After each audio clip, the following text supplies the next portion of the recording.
प्राप्तस्य कल्याणगुणाणवास्य वन्दे गुरो श्रीचरणरविन्दम्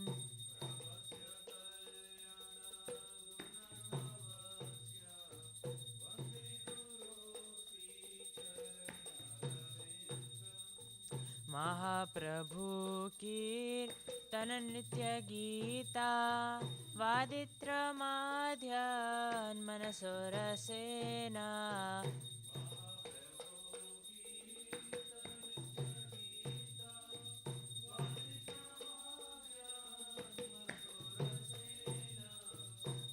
रोमाञ्चकम्पा श्रुतरङ्गबाजो वन्दे गुरो श्रीचरणरविन्दम्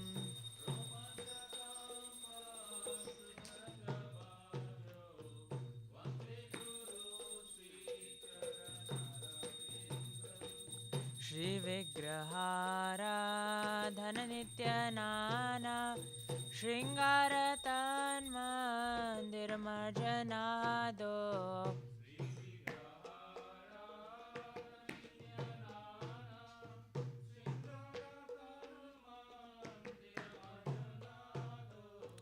युक्तश्च भक्तांश्च नियुञ्जतोऽपि वन्दे गुरो श्रीचरणरविन्दम्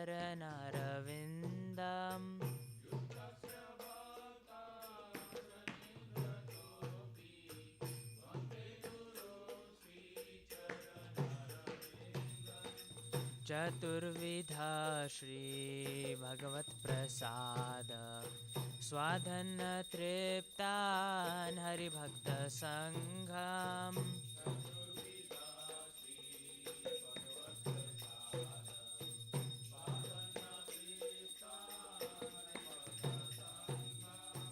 कृत्वैव तृप्तिं भजत सदैव वन्दे गुरो श्रीचरणरविन्दम्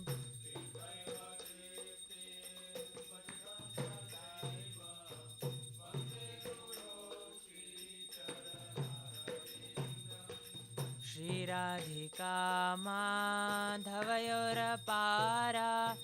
माधुर्यलीला गुणरूपनाम्नाम्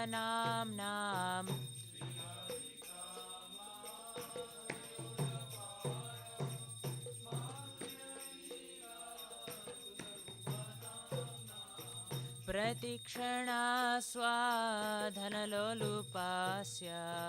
वन्दे गुरो श्रीचरणरविन्दम्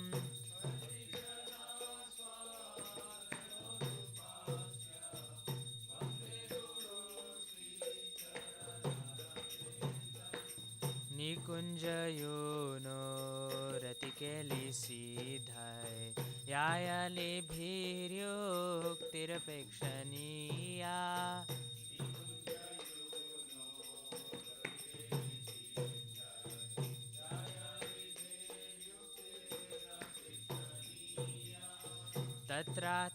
तत्रातिदाक्षात् अतिवल्लभास्य वन्दे गुरो श्रीचरणरविन्दम्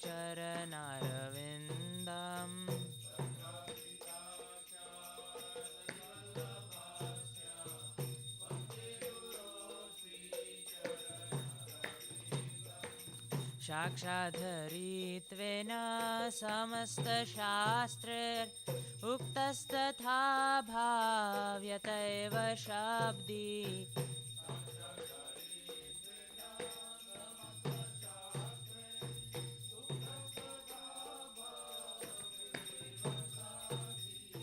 किन्तु प्रभुर्यः प्रियैव तस्य वन्दे गुरो श्रीचरणरविन्दम्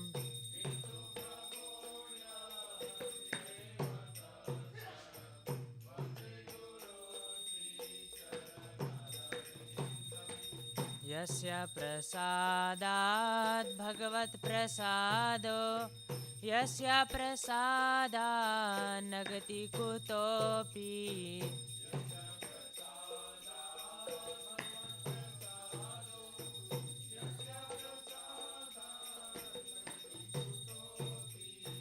ध्यायन्स्तु वंस्तस्य यशस्विसन्ध्यं वन्दे गुरो श्रीचरणारविन्दम्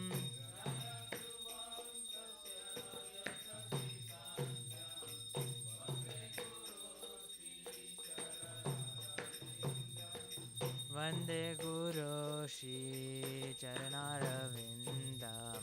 वन्दे गुरो श्रीचरणारविन्दम्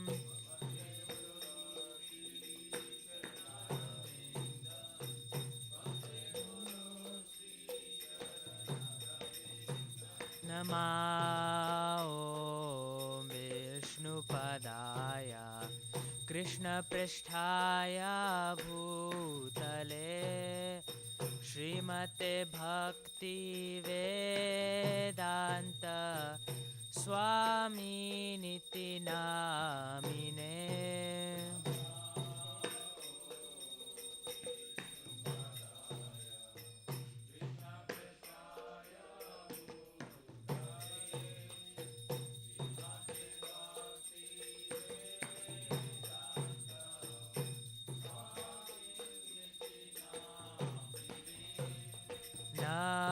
नमस्ते सारस्वते देवे गौरवाणी प्रचारिणे निर्विशेष शून्यवादी पाश्चात्यादिसतारिणे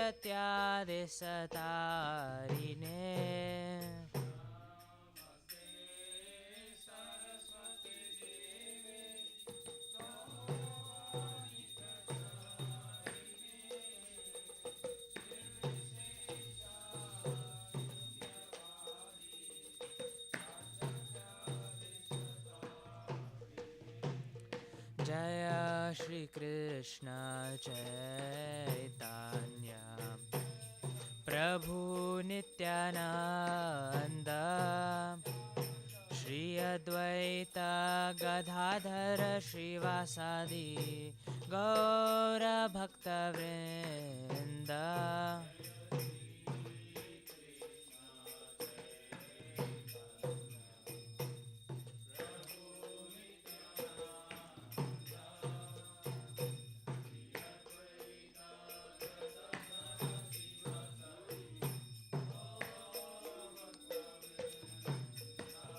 जय श्री कृष्ण चैतन्य प्रभु नित्यानंद श्री अद्वैत गदाधर श्रीवासादि गौर भक्तवृंद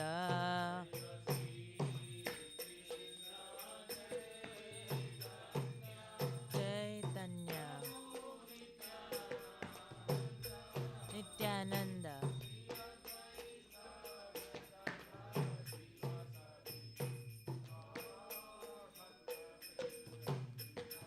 जय श्री कृष्ण चैतन्य प्रभु नित्यानंद श्री अद्वैत गदाधर श्रीवासादि गौर भक्तवृंद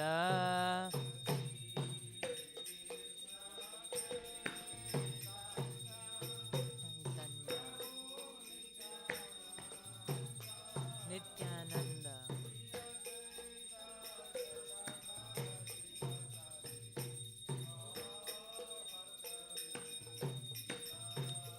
हरे Krishna Krishna Krishna Hare Hare Hare Ram Ram Ram Hare Hare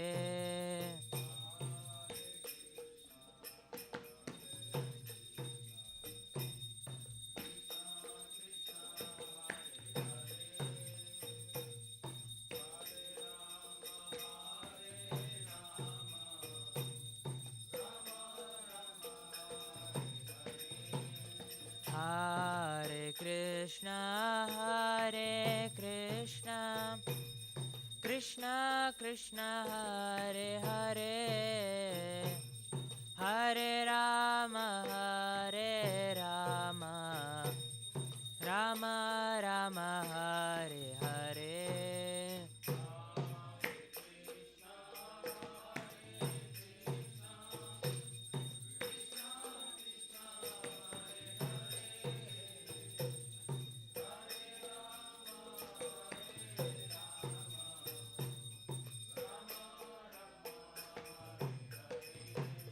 Hare Krishna Hare Krishna Krishna Krishna Hare Hare Hare Rama Hare Rama Rama Rama Hare Hare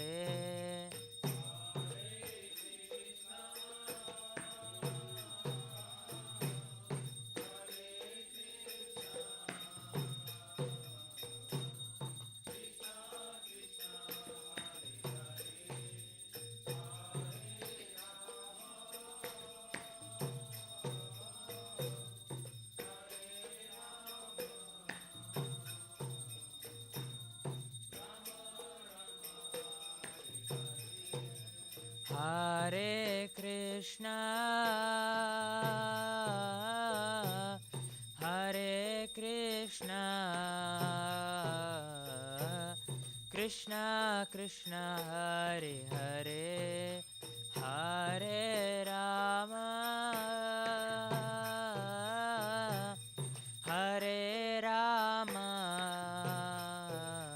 Rama Rama Rama Hare Hare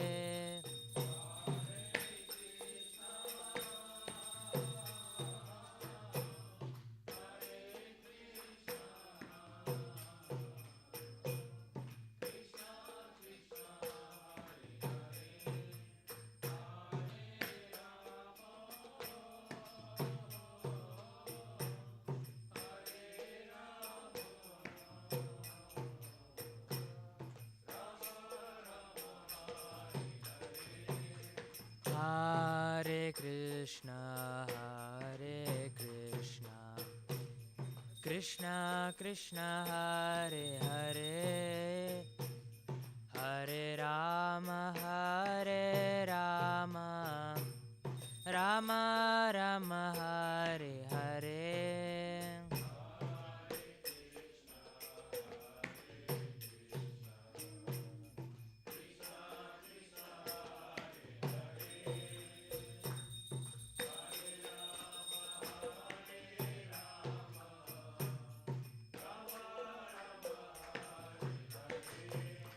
Hare Krishna Hare Krishna Krishna Krishna Hare Hare Hare Rama Hare Rama Rama Rama Hare Hare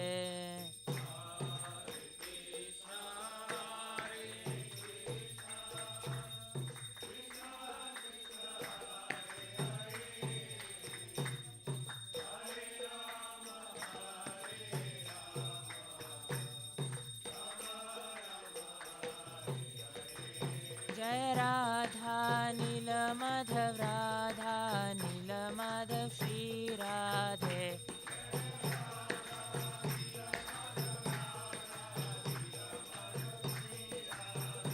Jai Radha Nila Madhav Radha Nila Madhav Shri Radhe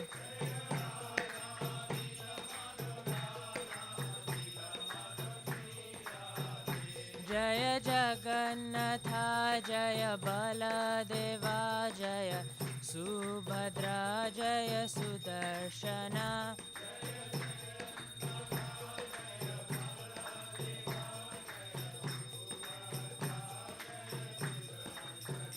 Jaya Sitaram Sitaram Sitaram Jaya Lakshman Hanuman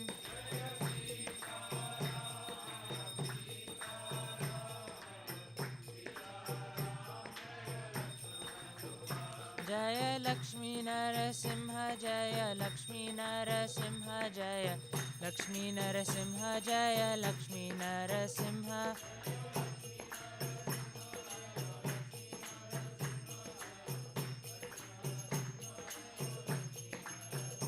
जय गौरनिताय गौरनिताय गौरनिताय जय गौरनिताय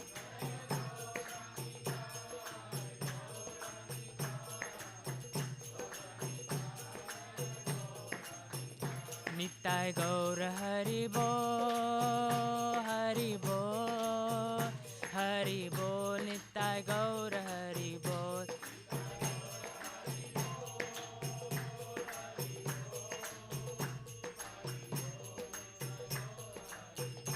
जय जय प्रभुपाद प्रभुपाद प्रभुपाद जय जय प्रभुपाद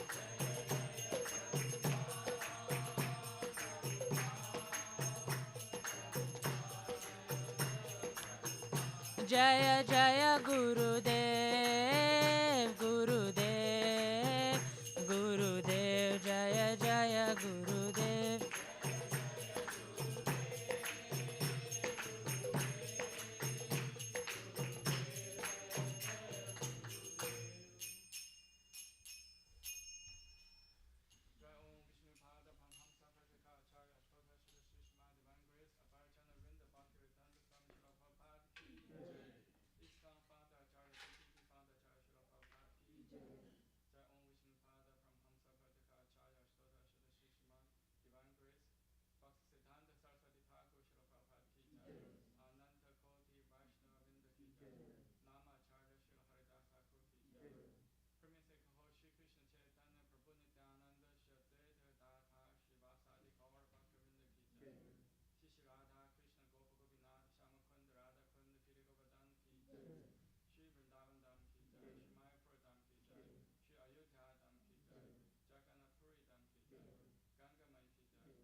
नमस्ते नरसिंहाय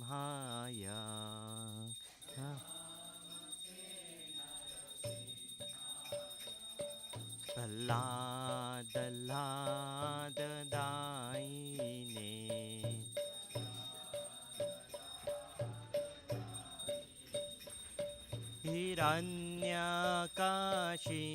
हिरण्यकाशिपूर्वक्षः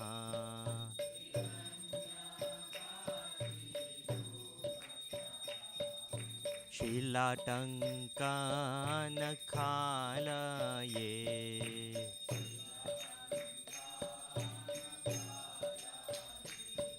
इतो नरसिंहा परतो नरसिंहा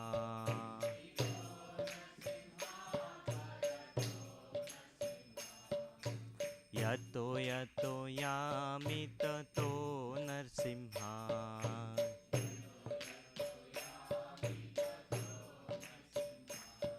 बहिर्नरसिंहा हृदये नरसिंहा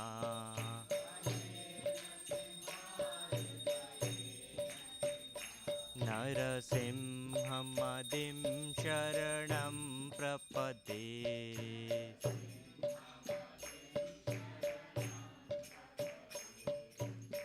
तव करकमलवरे नखाम् अद्भुतशृङ्गां दलिता हिरण्यकशिपु तनुरिङ्गा केशवधीता नरहरिरूपा जय जगदीश हरे जय जगदीश हरे जय जगदीश हरे तव कर कमल वरेण्यका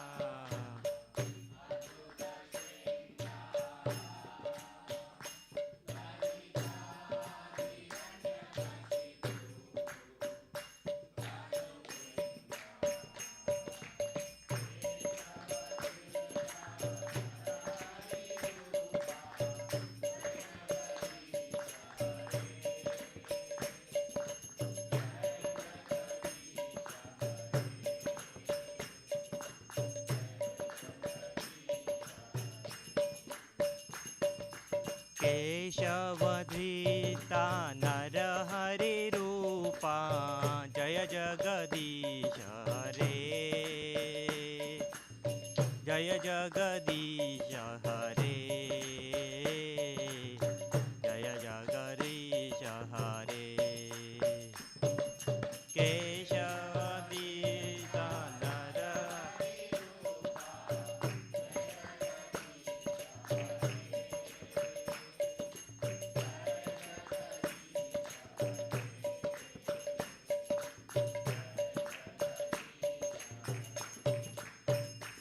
जय नरसिंहदेव जय नरसिंहदेव नरसिंहदेव जय नरसिंहदेव जय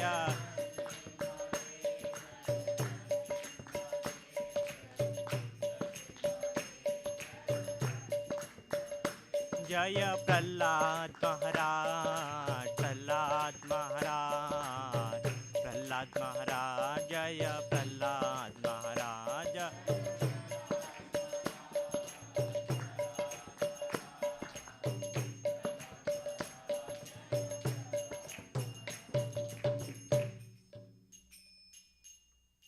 शील नरसिंहदेव भगवान की जय शील प्रभुपाद की जय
नमो नमः तुलसी कृष्ण प्रियसी नमो नमः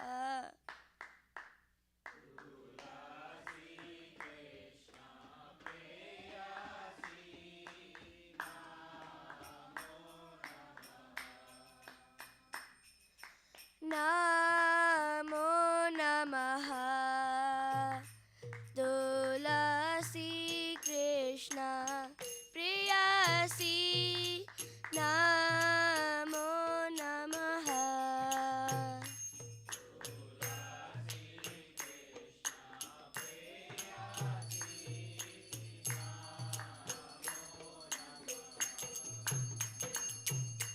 राधा कृष्ण सेवा पाबो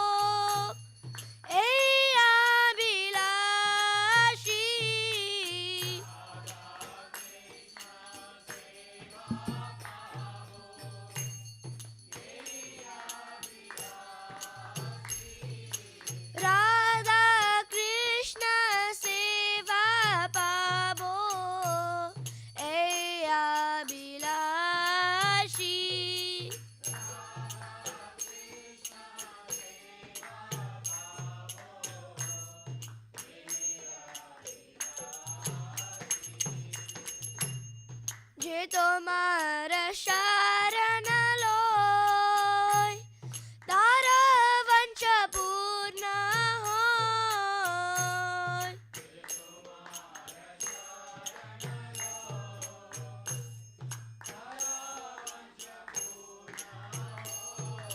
કૃપા કોરી કરો તારે વૃંદાવન વાસી.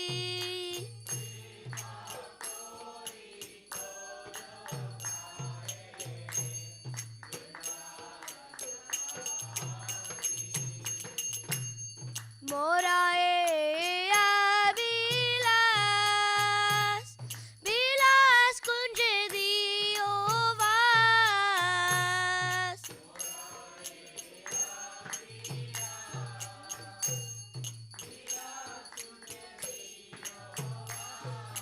નયને હરિબો સદા યુગલ રૂપ રાસી.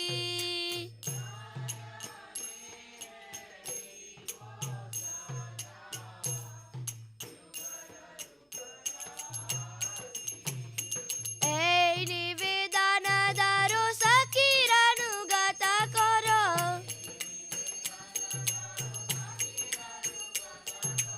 એ નિવેદન ધારો સખીરાનુગત કરો.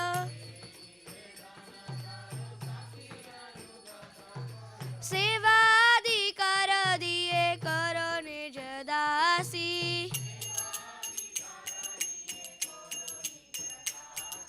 સેવાદિ કર દિયે કરો નિજ દાસી. દીના કૃષ્ણ દાસે કયે નમો રાય. દીના કૃષ્ણ દાસે કયે નમો રાય. શ્રી રાધા ગોવિંદા પ્રેમે સદાયે નબાસી. શ્રી રાધા ગોવિંદા પ્રેમે સદાયે નબાસી.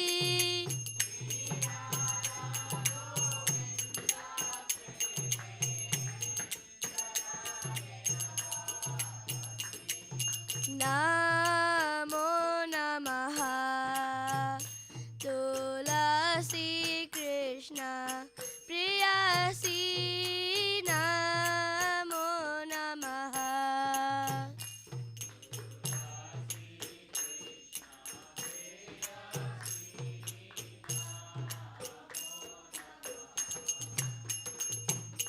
यानि कानि च पापानि ब्रह्महत्याधिकानि च तानि तानि प्रणश्यन्ति प्रदक्षिण पदे पदे.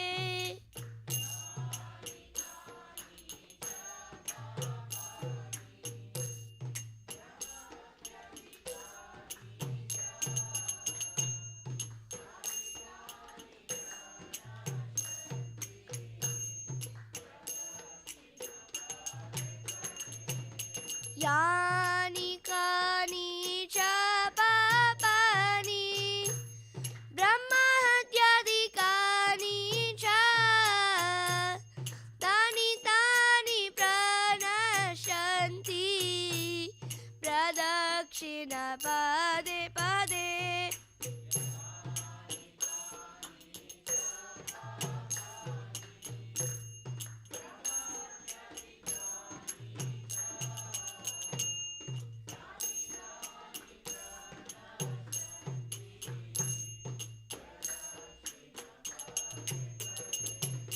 यानि कानि च पापानि ब्रह्महत्याधिकानि च तानि तानि प्रणश्यन्ति प्रदक्षिण पदे पदे.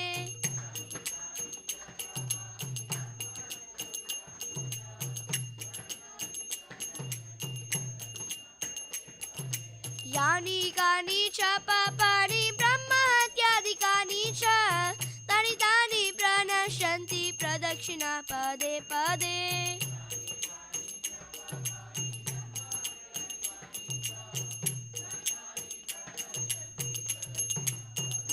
Hare Krishna, Hare Krishna, Krishna Krishna, Hare Hare, Hare Rama, Rama Rama Rama, Hare Hare.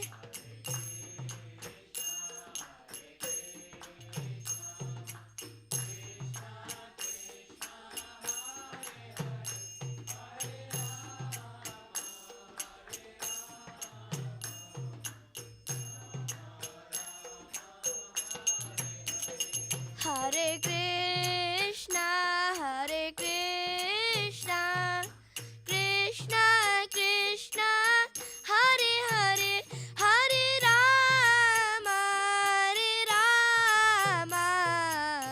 Rama Rama, Hare Hare.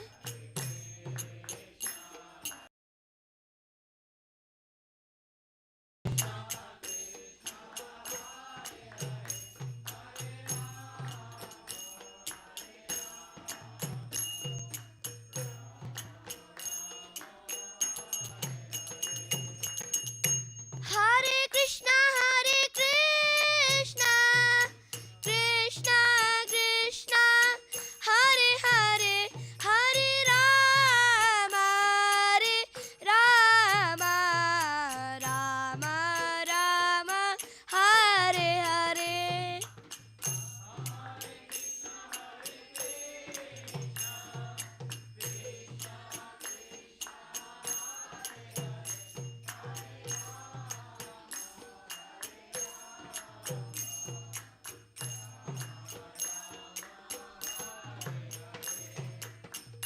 Hare Krishna, Krishna Krishna, Hare Hare, Hare Rama, Rama Rama, Hare Hare.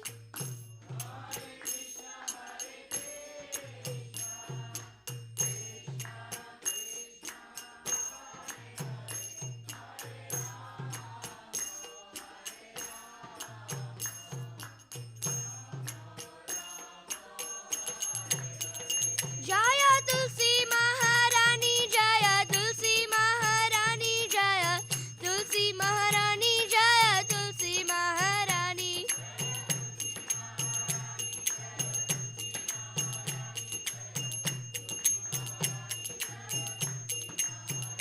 Jaya Vrinda Devi, Jaya Vrinda Devi, Vrinda Devi, Jaya Vrinda Devi.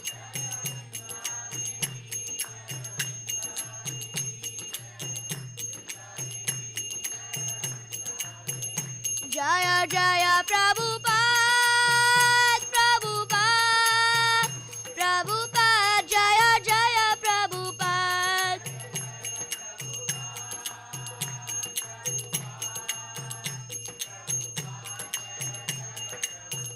Jaya Jaya Gurudev, Gurudev, Gurudev, Jaya Jaya Gurudev.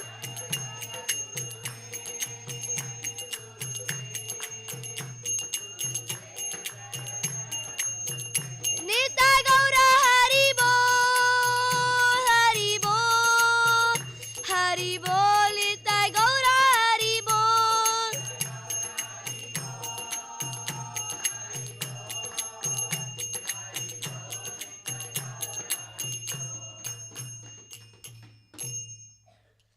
Vrindai Tulsi Devai, Priyai Keshava Satya, Vishnu Bhakti Prade Deve, Satyavatyai Namo Namaha.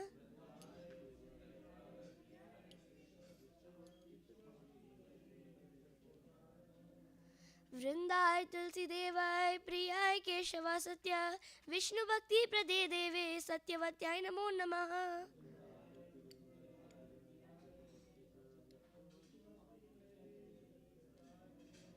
वृंदाय तुलसी देवाय प्रियाय केशवा सत्या विष्णु भक्ति प्रति देवे सत्वताय नमो नमः।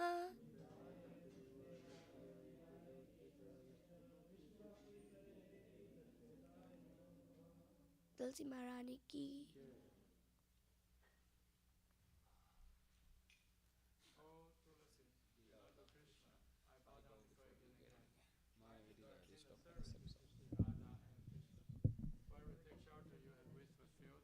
Bestow mercy upon him and make him a resident of Vrindavana. My desire to also grant me residence in the precious groves of Shiva and Vrindavana town. Thus within my vision I shall always behold the beautiful pastime of Radha and Krishna. I beg you to make me a follower or cowherd dancer of the Virgin. Please give me the privilege devotional service and make me your own maidservant. This very fallen lowly servant of Krishna prays. May I always swim in the love Shri Radha and Govinda. Srimati Tulsi Maharani ki jai.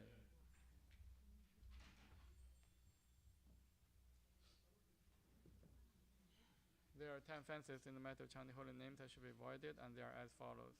1. To blaspheme the devotees who are dedicated life for praising name. 2. To consider the names of demigods Lord Shiva, Brahma, to be called independent name Lord Vishnu. 3. To disobey the order of spiritual master.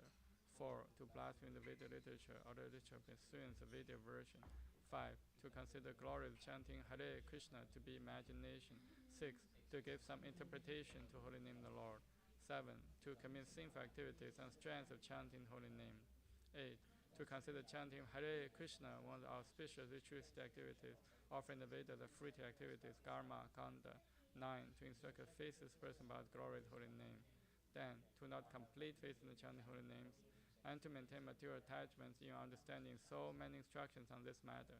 It is also an offense to be inattentive while chanting. Every devotee who claims to Vaishnava must carefully guard against these 10 offenses in order to quickly achieve desired success. Krishna Prema. Now let us have most humble obeisances on all the Vaishnava devotees of the Lord. They are just as trees who can fulfill to everyone, and they are full of compassion, fallen conditions.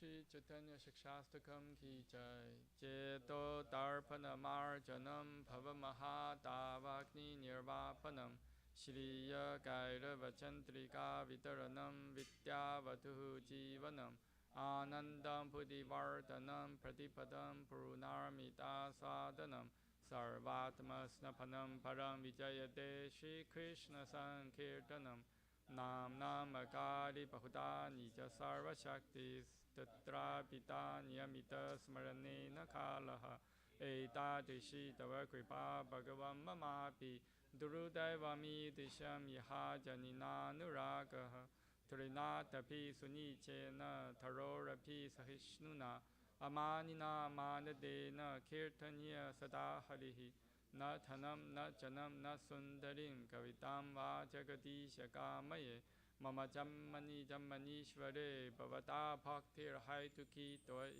Ayi Nanda Tanuja Kinkaram Patitam Man Vishame Bhavam Puto Kripaya Tava Pada Pankaja Sthita Duri Satisham Vichintaya Nayanam Kaladashuru Daraya Vatanam Katkata Rudaya Gira Pulaka Nichitam Mapurkata Tava Nama Krahane Bhavishati Yuga itam nimishena chakshusha pravisha itam shunya itam jagat sarvam govinda virahena me ashrishava padaratam pinnashtumam adarshanam marmhatam karotu va yatha tatha va vitatatu lampato matprana nathastu se eva na paraha Hare Krishna Krishna Krishna Hare Hare Hare Rama, Rama Rama, Hare Hare. Shri Chaitanya Shikshastakam ki jai.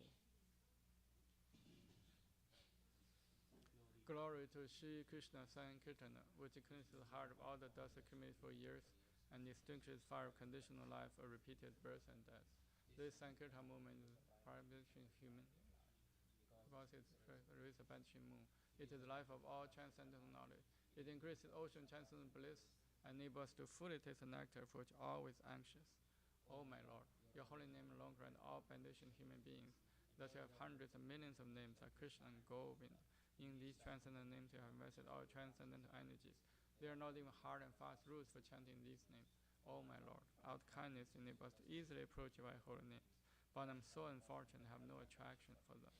One should chant the holy name of the Lord in humble state of mind, thinking oneself lower than the straw in the street. One should be more tolerant than the tree, devoid of all sense of false prestige, and should be ready to offer all respect to others. In such a state of mind, one can chant the holy name of the Lord constantly. O Almighty Lord, I have no desire to accumulate wealth, nor do I desire beautiful women, nor do I want any number of followers. I only want your causeless devotional service, birth after birth. O Son of Marjananda, I'm your eternal servitor. Yet somehow or other I fall into the ocean of birth and death. Please pick me up from this ocean of death and place me as one of the Adams at lotus feet. Oh my Lord, when will my eyes be decorated with tears of love flowing constantly when I chant your holy name? When will my voice choke up? When will the hair of my body stand at a recitation of your name? Oh Govinda, feeling our separation, I'm considering the moment to be like a great millennium. Tears are flowing from eyes are torrents of rain, and feeling all vacant in the world in your absence. I know no one but Krishna, my Lord, and he shall remain so even he handles me roughly by his embrace, or makes me broken-hearted by not being present before me. He is completely free to do anything and everything, for he is always my worshipable Lord unconditionally. Shri Chaitanya Shikshastakam ki jai. Mangala Charanam prayers ki jai. Om Jnana Timirandasya Yananjana Shalakaya Chakshomilitam Yena Tasmai Shri Gurave Namaha Shri Chaitanya Manopishtam Sthapitam Yena Bhutale Soyam Rupa Kadamahyam Tadati Swapadantikam Vandeham Shri Guru Shri Yuta Padakamalam Shri Gurun Vaishnavamscha Shri Rupam Sagrajatam Sahagana Raghunatam Vitam Tam Sajivam Sadvaitam Savadutam Parijana Sahitam Krishna Chaitanya Devam Shri Radha Krishna Padam Sahagana Lalita Shri Vishakham Vitamscha Nama Om Vishnu Padaya Krishna Pristhaya Puttare Srimate Bhakti Vedanta Swami Iti Namine Namaste Saraswate Deve Gauravani Pracharine Nirvishesha Shunyavadi Pachate Desha Tarine Nama Om Vishnu Padaya Krishna Pristhaya Puttare Srimate Bhakti Siddhanta Saraswati Iti Namine Shri Varshabhanavi Devi Daitaya Kripaptaye Krishna Sambandha Vijnana Daine Prabhave Namaha Madhuryo Jala Premadya Shri Rupa Nuga Bhaktita Shri Gaura Karuna Shakti Vigrahaya Namostate Namaste Gauravani Shri Murtaye Dinadarine Rupa Nuga Viruddha Pasiddhanta Dvanta Harine Namo Gaura Kishoraya Sakshat Vairagya Murtaye Viparambara Sambodhe Padam Pujayate Namaha Namo Gorakishoraya Sakcha Nandanamahi Gora Shakti Swarupaya Rupanuga Varayate Gora Virbhava Pumiston Nirdeshta Sachanapriya Vaishnava Sava Boma Shri Jaganathaya Te Namaha Vancha Kalpatarupishcha Kripa Sindhu Bhevacha Patitanam Pavane Pyo Vaishnave Pyo Namo Namaha Namo Maha Madanyaya Krishna Prema Padayate Krishnaya Krishna Chaitanya Namne Gauratishe Namaha Panchatattvatmakam Krishnam Bhakta Rupa Swarupakam Bhaktavataram Bhaktakham Namami Bhakta Shaktikam Hey Krishna Karna Sindho Dinapanto Jagapate Gopesha Gopika Kanta Radha Kanta Namostate Jaitam Surato Pangor Mamamandar Materkati Masarva Swapadam Bojo Radha Madana Mohano Divid Vindaranya Kalpaju Madha Shimadrana Sinhasanasto Shrimad Radha Shri Govinda Devo Prishtari Bi Seva Mano Samarami Shriman Rasa Rasarambi Vamsi Vata Tatastita Karsham Venu Saner Gopir Gopinatha Shri Yestuna Tapta Kanchana Gaurangi Radhe Vrindavaneshwari Vishabhanu Sute Devi Pranamami Hari Priye Jai Shri Krishna Chaitanya Prabhu Nityananda Hare Krishna, Krishna Krishna, Hare Hare, Hare Rama, Rama Rama, Hare Hare.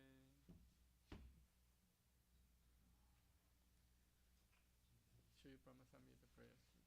Ishvara Parama Krishna Sachidananda Vigraha Anatirādya Govinda Sarvakarana Karanam Chintamani Prakara Sadmasukha Praviksha Laksha Riteshu Surabhira Palayantam Lakshmi Sahasrasham Brahmasevimanam Govindam Adipurusham Tamaham Bhajami Venum Pranandam Arvinda Dalayaksham Parhavatam Samasitam Buddhasundarangam Kandarpakoti Kamaniya Visesa Sopam Govindam Adipurusham Tamaham Bhajami Alola Chandakala Savanamare Vamsi Ratnam Gadam Pranaya Kevi Kalavilasam Shamam Chipanga Lalitani Yata Prakasham Govindamadi Purusham Tamaham Bhajami Angani Yasya Sakalendriya Viddimanti Pasyanti Panti Kalayanti Chiram Jaganti Ananda Chinmaya Sudujvala Vikrahasya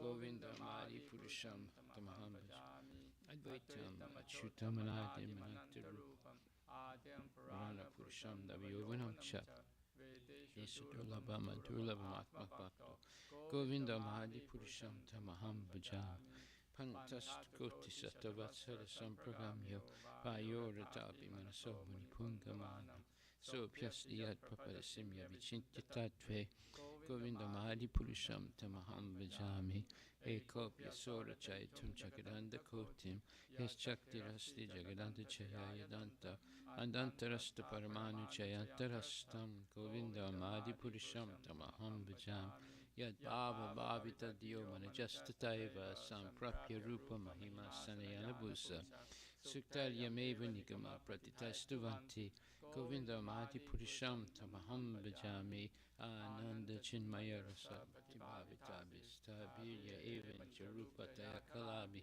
Goloka Evani Vasata Kilatma Bhutto Govindam Adi Purusham Tamaham Bhajami Premanjana Charita Bhakti Vilochanena Santaksadeva Hiresu Vilokayanti Yam Shama Sundaram Achintya Guna Swarupam Govindam Adi Purusham Tamaham Bhajami Yat Bha Tistan Anavatar Makaro Bhuvane Sukintu Krishna Swayam Samabhavat Paramam Pamanyo Govindam Adi Purusham Tamaham Bhajami Krishna, who is known as Govinda, is the Supreme Godhead. He has an eternal, blissful, spiritual body. He is the origin of all. He has no other origin, and he is the prime cause of all causes. Go ahead. I worship Govinda, the primeval Lord, the first progenitor, who is tending the cows, yielding all desire, in abodes built with spiritual gems, surrounded by millions of purpose trees, always served with great reverence and affection by hundreds of thousands of Lakshmis or Gopis. I worship Govinda, the primeval Lord, who is adept in playing on his flute, with blooming eyes like lotus petals, with head decked with peacock's feather, with the figure of beauty tinged with the hue of blue clouds, and his unique loveliness charming millions of cupids. I worship Govinda, the primeval Lord, round whose neck is swinging a garland of flowers, beautified with the moon locket, whose two hands are adorned with the flute and jeweled ornaments, who always revels in pastimes of love, whose graceful threefold bending form of Shyamasundara is eternally manifest. I worship Govinda, the primeval Lord, whose transcendental form is full of bliss, truth, substantiality, and is thus full of the most dazzling splendor. Each of the limbs of the transcendental figure possesses in himself the full-fledged functions of all the organs, and eternally sees, maintains, and manifests the infinite universes, both spiritual and mundane. I worship Govinda, the primeval Lord, who is inaccessible to the Vedas, but obtainable by pure unalloyed devotion of the soul, who is without a second, who is not subject to decay, is without a beginning, whose form is endless, who is the beginning and the eternal Purusha, yet he is a person possessing the beauty of blooming youth. I worship Govinda, the primeval Lord, only the tip of the toe of whose lotus feet is approached by the yogis who aspire after the transcendental and betake themselves to pranayama by drilling the respiration, or by the jnanis who try to find out the non-differentiated Brahman by the process of elimination of the mundane, extending over thousands of millions of years. He is an undifferentiated entity, as there is no distinction between potency and the possessor thereof. In his work of creation of millions of worlds, his potency remains inseparable. All the universes exist in him, and he is present in his fullness in every one of the atoms that are scattered throughout the universe at one and at the same time. Such is the primeval Lord whom I adore. I adore the same Govinda, the primeval Lord, who in whose praise men who are imbued with devotion sing the mantra suktas told by the Vedas by gaining their appropriate beauty, greatness, thrones, conveyances, and ornaments. I worship Govinda, the primeval Lord, residing in his own realm, Goloka, with Radha resembling his own spiritual figure, the embodiment of the ecstatic potency, possessed of the 64 artistic activities, in the company of her confidants, Sakis, embodiments of the extensions of her bodily form, permeated and vitalized by his ever blissful spiritual rasa. I worship Govinda, the primeval Lord, who is Shyamasundara, Krishna himself with inconceivable, innumerable attributes, whom the pure devotees see in their heart of hearts, with the eye of devotion tinged with the salve of love. I worship Govinda, the primeval Lord, who manifested himself personally as Krishna and the different avatars in the world in the forms of Rama, Nrisimha, Vamana, etc., as his subjective portions. Hare Krishna. Haribol. Shrimad Bhagavatam Grantaraj Ki Jai. Om Namo Bhagavate Vasudevaya. Nama Om Vishnu Padaya Krishna Prestaya Bhutale Shrimate Bhakti Vedanta Swamini Namini. Namaste Saraswati Deve Guruvani Pacharine Nirvisesa Sunyavadi Paskati Lisatarane. Jai Shri Krishna Chaitanya Prabhu Nityananda Shri Advaita Gadadhar Shivasadi Gaura Bhaktivinoda. Hare Krishna, Krishna Krishna, Hare Hare, Hare Rama, Rama Rama, Hare Hare. So today we're going to go over homework from last week. And you've had 1 week to do it. I did get a lot of homework submissions. I want to read one by Justin Miller. He's a devotee, and he listens to the classes. And he says, this is my homework assignment for last Saturday's class. It took me some time to get the kids' answers. They were very direct about some. Others facilitated some discussion that I'm grateful we had. Sometimes it's hard to find a way to work in conversations about the purpose of life, etc. Thank you for facilitating the opportunity. Question number 1. Do you believe you existed in this body before your birth? Well, Justin himself answers yes. Now, there's a girl named Elise. She says no. And there's another, I guess it's a girl saying Gia. She says no. And then there's another girl named Neko. She says yes. And she gave a very insightful explanation of how we're still in the body technically before birth, as we're alive in the womb. Okay.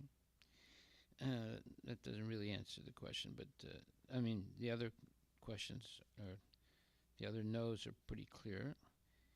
Neko's answer, she doesn't really say that she existed in a body before this birth, but she believes that she had some type of body in the womb of her mother. Okay. Question 2. Do you believe that you will exist after death? Justin says yes. Elise says not sure. Gia says not sure. Neko says not sure. Next question. Do you believe that there is a law of karma? Justin says yes. Elise says yes. Gia says yes. Neko says yes. Now this is very interesting because there is in America the concept of what you would call existing before death. The law of karma. So law of karma means that you engage in certain activities. Some may be pious, some may be impious, and you get reactions to those activities. So a lot of people nowadays, now if you went back 50 or 80 years ago, most people would say no in America. But nowadays, a lot of people, due to Prabhupada and his books, will say yes, as these three girls say. The next question, do you believe that there are laws of nature and you are governed by them? Well, Justin says yes, and the three girls say yes. Do they know what those laws are? That's another question. But they do believe that there are laws of nature. Next question. Do you believe that there are three universal modes of nature that control all of the activities in this universe? Justin says yes. Elise says not sure, don't understand the gunas. Gia says not sure, don't understand the gunas. And Neko says not sure, don't understand the gunas. Okay, those are honest answers. What does it mean to be part and parcel of Krishna? Justin, I am basically an appendage. I am a part of Krishna and made up of his essence, but my purpose is to serve him. Okay, that's an answer. The other three girls said not sure, not sure, not sure. Those are honest answers. Next question. Do you believe you are independent? Justin, no. Elise, Gia, and Neko both all say yes. And that's very telling because this is what they learn in school, that they're independent, which is not true. Next question. Do you believe your life is very peaceful? Justin, no. Life is always filled with challenges and stresses. Elise, do you believe your life is very peaceful? She says yes, relatively peaceful. Gia says yes, relatively peaceful. Neko says no. Next question. Do you believe you have gone through 8 million species? Justin, yes. Elise, Gia, and Neko all say no. Do you believe there are a set of rules for society and another set of rules set by God? Justin.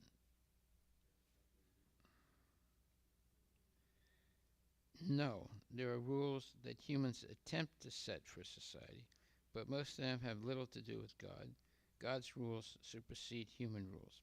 Well, that's well. The answer no is incorrect because there are two sets of rules. Okay, Elise kind of believes that there are societal rules. That's an understatement. But most of them have little to do with God. God's rules supersede human rules. Okay, that means, I'm sorry, kind of believe that there are societal rules and rules that people follow based on their religion. Gia, sort of, and Neko, not sure. Okay, so those were the answers. Those were what I consider very realistic answers. And you can see how little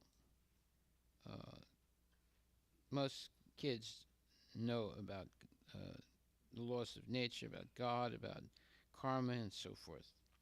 They have some idea, but it's not very clear. And for most essential questions, they don't have any idea at all. So that was a very good homework. Okay, so now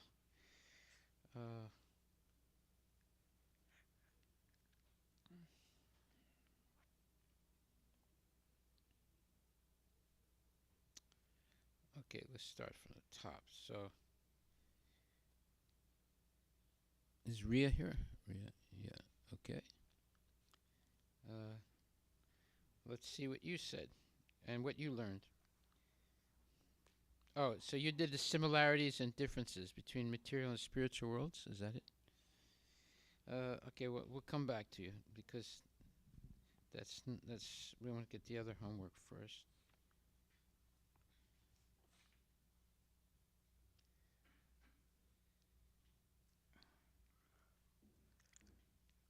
Okay, Swajit.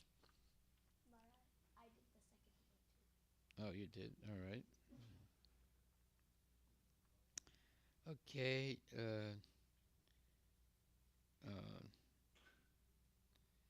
Yeah, Prabhu's here. Manus, go ahead. Mukunda. Yeah. So you were answering questions yourself, or you're just asking your son and he's giving answers. Is that it? Yeah, I couldn't finish my whole one, but the one that I sent you is from Krishna. Okay, so Yeah. okay, go ahead. I'll read his homework. Yeah. So the So it homework says was to complete the questions You should ask yourself and your child. Yeah. Okay, go ahead. The first one was, do you believe you existed before birth in this body? Um,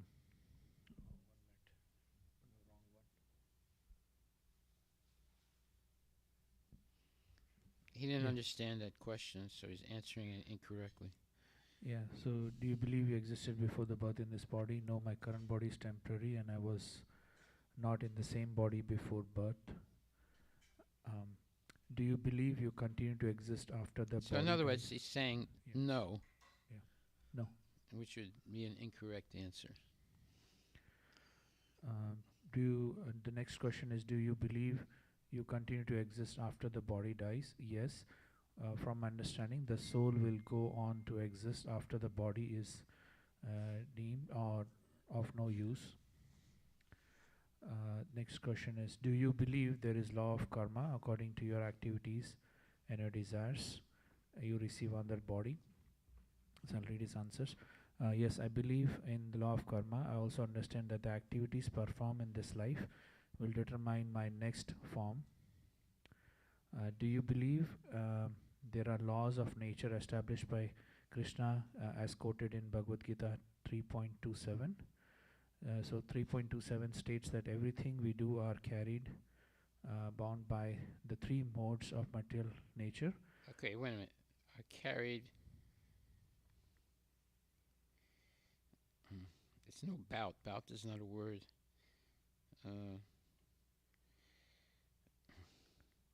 Everything we do are will determine. Everything we do under the influence of the three modes of material nature. That's the question. Yeah. What you wrote is incorrect, but that's the question. So his answer is? So, Bhagavad Gita 3.7 states that everything we do are carried, bound by.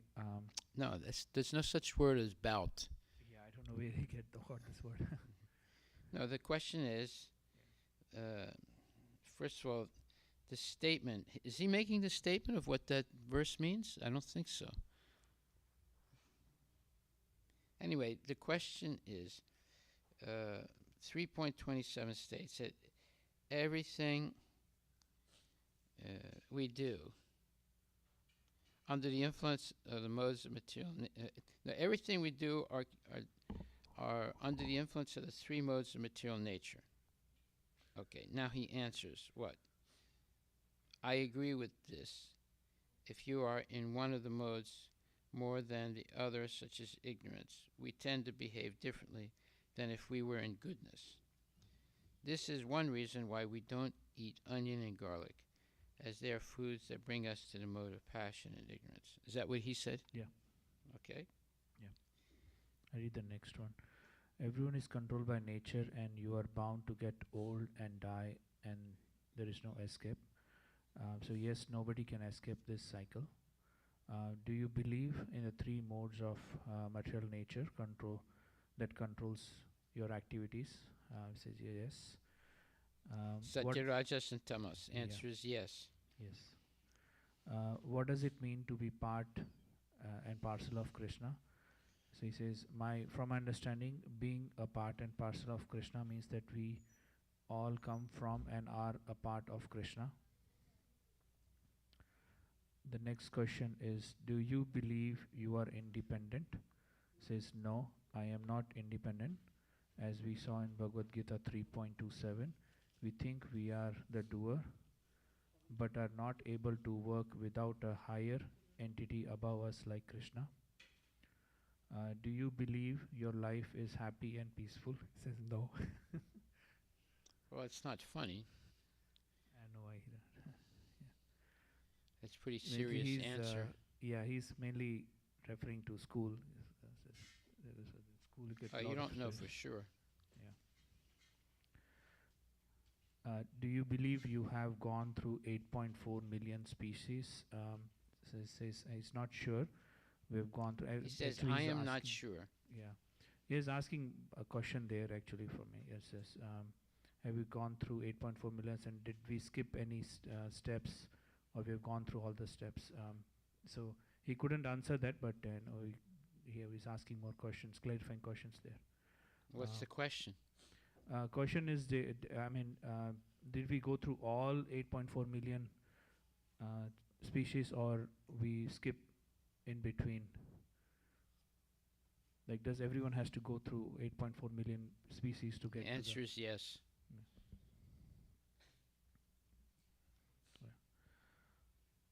And the last one is, are you willing to accept uncomfortable things to make progress on spiritual life? Yes. No, wait a minute. Next question is, do you believe you are independent? Yeah, I covered that, Maharaj. Okay. Yeah. So I am on the last one, which is, are you willing to accept uncomfortable things to make progress on spiritual life? Answer is yes. Okay, these are realistic answers. And you can see how there's some serious areas that he doesn't have knowledge of. Okay, next. Let's take a look.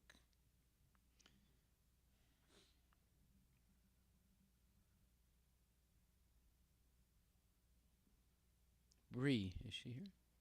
Bree? Okay, so Sujana, you didn't do the first homework, right? No. You did? Okay.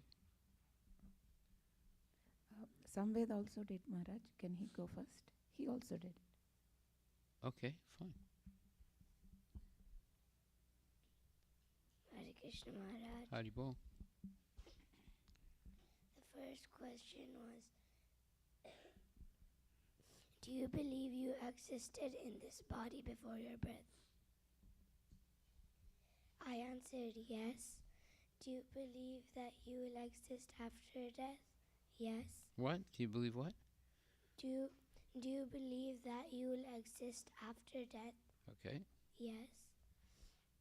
Do you believe that there is law of karma? Yes. Do you believe that there are laws of nature and you are governed by them?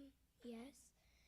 Do you believe that there are 3 universal moons of nature and that control all the activities in this universe?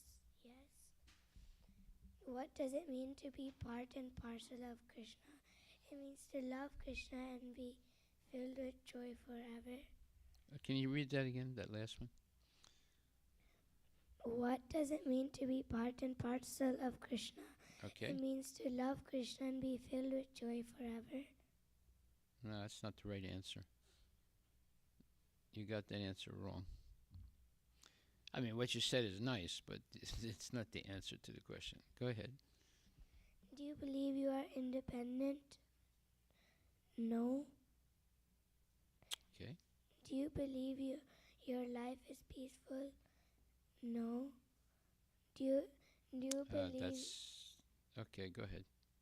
Do you believe you have gone through 8 million species? Yes.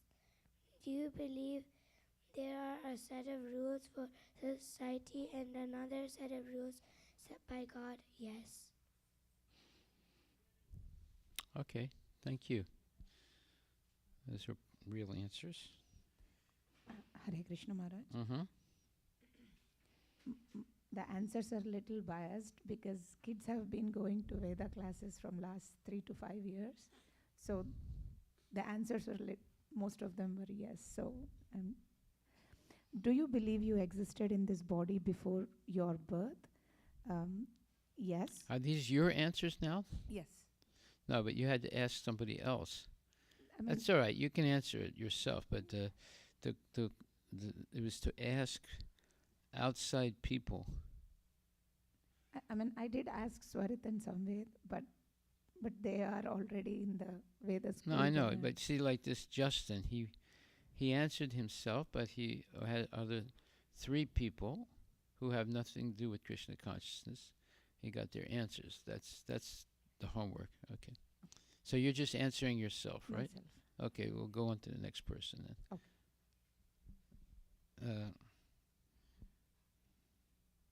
Hare Krishna Maharaj. Ramani, yeah.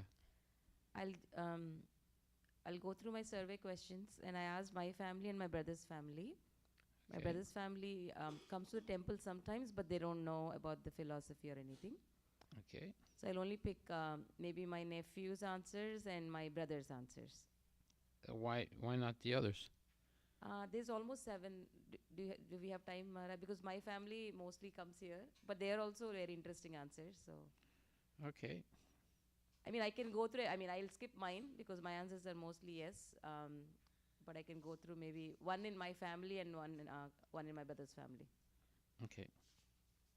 So the questions I asked, I also took like gender and age and everything, so that way we can look at how people are answering based on age. The questions related to God that I asked are, do you believe that there is a God? Next question is, do you believe that God's actions, things he does to all of us are fair? The next question was, do you believe that there is one supreme main God? The next question, do you believe that God has a personal form or has a body? The next question is, do you think that there is a God in all of us? Where did you get these questions from? I took your questions, and I know the homework was to add my questions, so I added my questions also, Maharaj. But where are the answers? I don't understand. Oh, I'll read the answers, Maharaj. I'm just going through the questions. I'll read the answers. The last No, question about... just read the questions and answers. Okay. Right. So. Okay, Maharaj. I mean, how did you set this up like this? Because this is like just yes, no, yes, no, yes, no, but it doesn't refer to any particular person. What do you mean by that, Maharaj? Well, what I have here is it says life and God, but these are all yes, no questions, but it doesn't refer to a person. Oh, because what I sent you is the survey, Maharaj. I have a spreadsheet with all the answers. When people fill the form, I get everything in a spreadsheet, and I can read from the spreadsheet now. That's the problem with spreadsheets. They are arbitrary. They're not, let's say. Anyway, you can't see who is answering. Okay. Right? So yeah, I intentionally didn't put the name, but I know who answered what because to be a little anonymous. That doesn't help us. I mean, you can put a false name if you want, but it doesn't help us. I have the age and this is the problem with being too organized. When you get too organized, you over-organize it to such point that you cannot really figure out what's being who is who. Right. So anyway, when you correct it, then you can read it. I have the names, Maharaj. I can read. Okay. So I'll read my son's answers. I asked him, do you believe that there is a God? He said yes. Do you believe that that God's actions, things he does to all of us are fair? He said yes. Then I asked, do you believe that there is one supreme or main God? He said yes. How old is your son? My son is 12, Maharaj. Okay, go ahead. The next question is, do you believe that God has a personal form or has a body? He said no. The next question was, do you... Okay. That's interesting that he said no. Is that because he's been going somewhere else and hearing about God? He did go to somewhere else, Maharaj, until like a year ago. Okay. Or So 2 years that's ago. what he learned there. Yeah.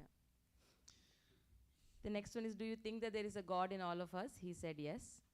What does that question mean? Does that mean that we are all God? That we have godly qualities. So that's what you should have asked. Because some people would answer yes, thinking that they are God. Okay. Go ahead. I'll correct that, Maharaj. The next one is, do you believe that Ramayana and Mahabharata are part of our history, as in they actually happened? He said yes.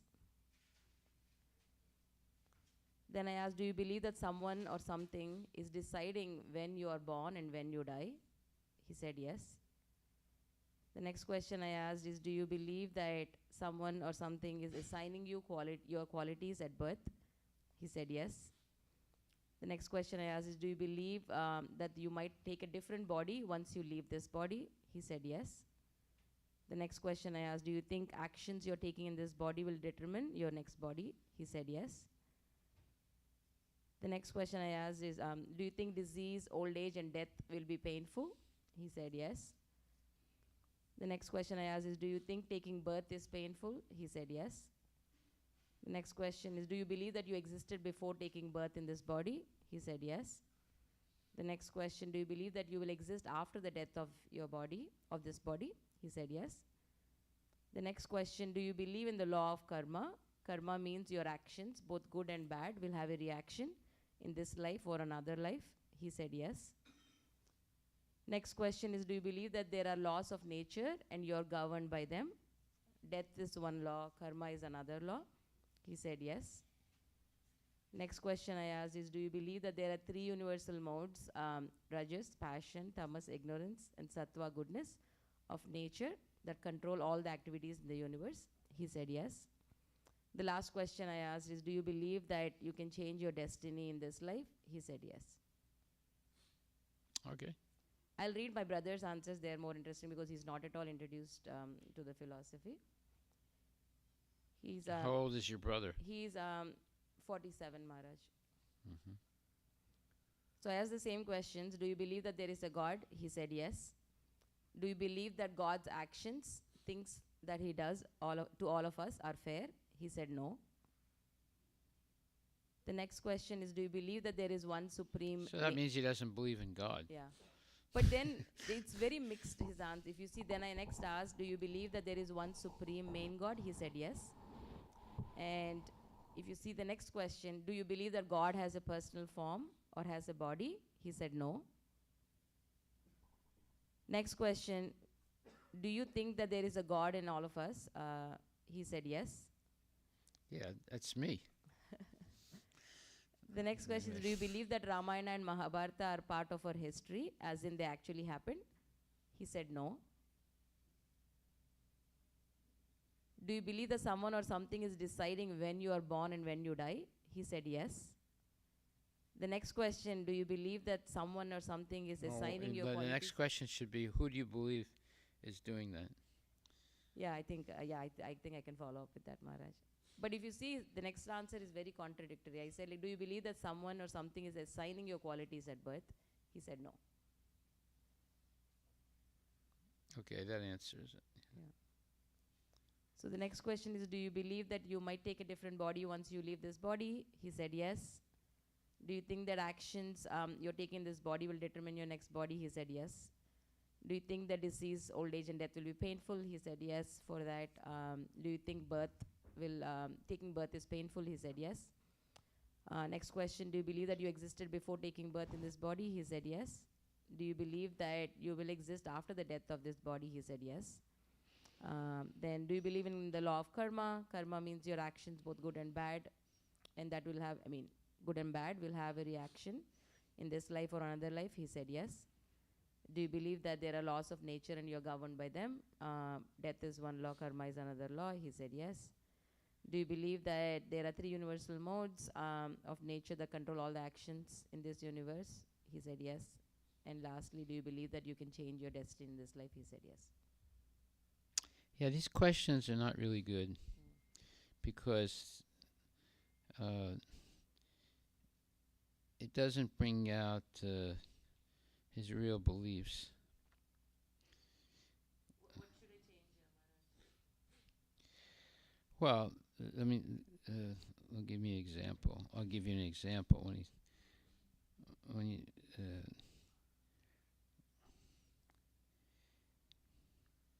it says, "Do you believe that you'll have a body after death?"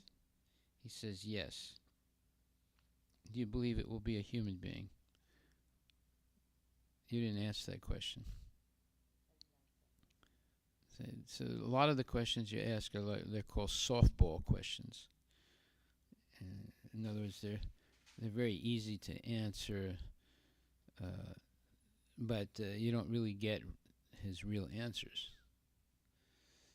He gave a few real answers, but you know, it's not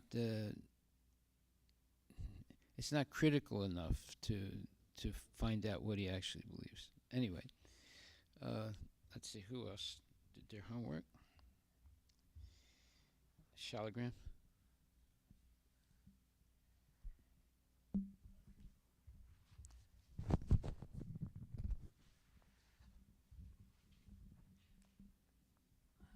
Hare Krishna Maharaj.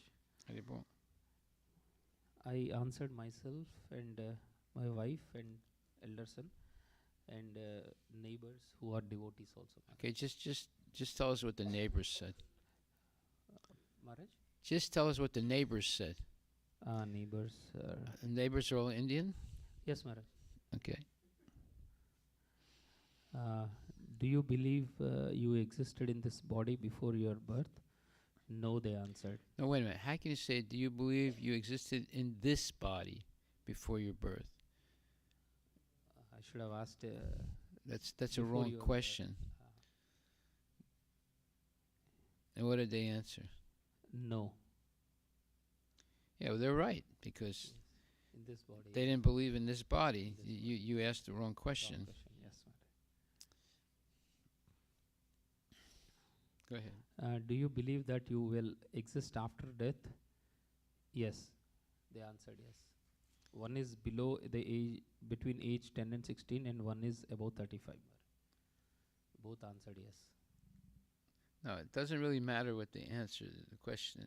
It matters what the next question is. And I don't think you asked it correctly. Go ahead. What's the next question? Do you believe that there is law of karma? See, the next question should be, do you believe that it will be in a human form or another form? Yes. Yes, Maharaj. Yeah, I missed it. You already missed two. Go ahead. Do you believe that there are laws of nature and you are governed by them? Yes, they answered. Go ahead. Do you believe that The next question should be, what are those laws? Go ahead. Do you believe that there are three universal modes of nature that control all the activities in this universe? They answered yes.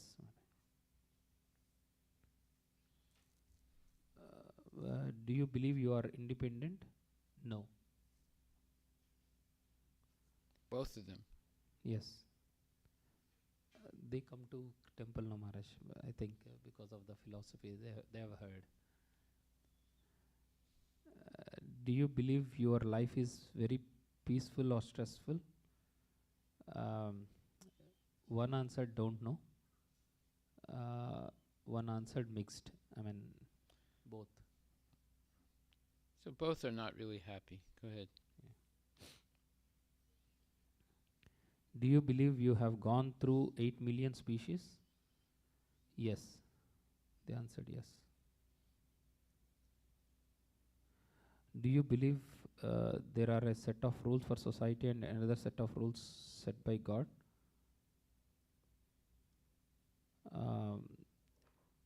Younger person answered no. Elder answered yes. The first person is what? Younger person, I mean between age 10 and 16, Maharaj. She answered no.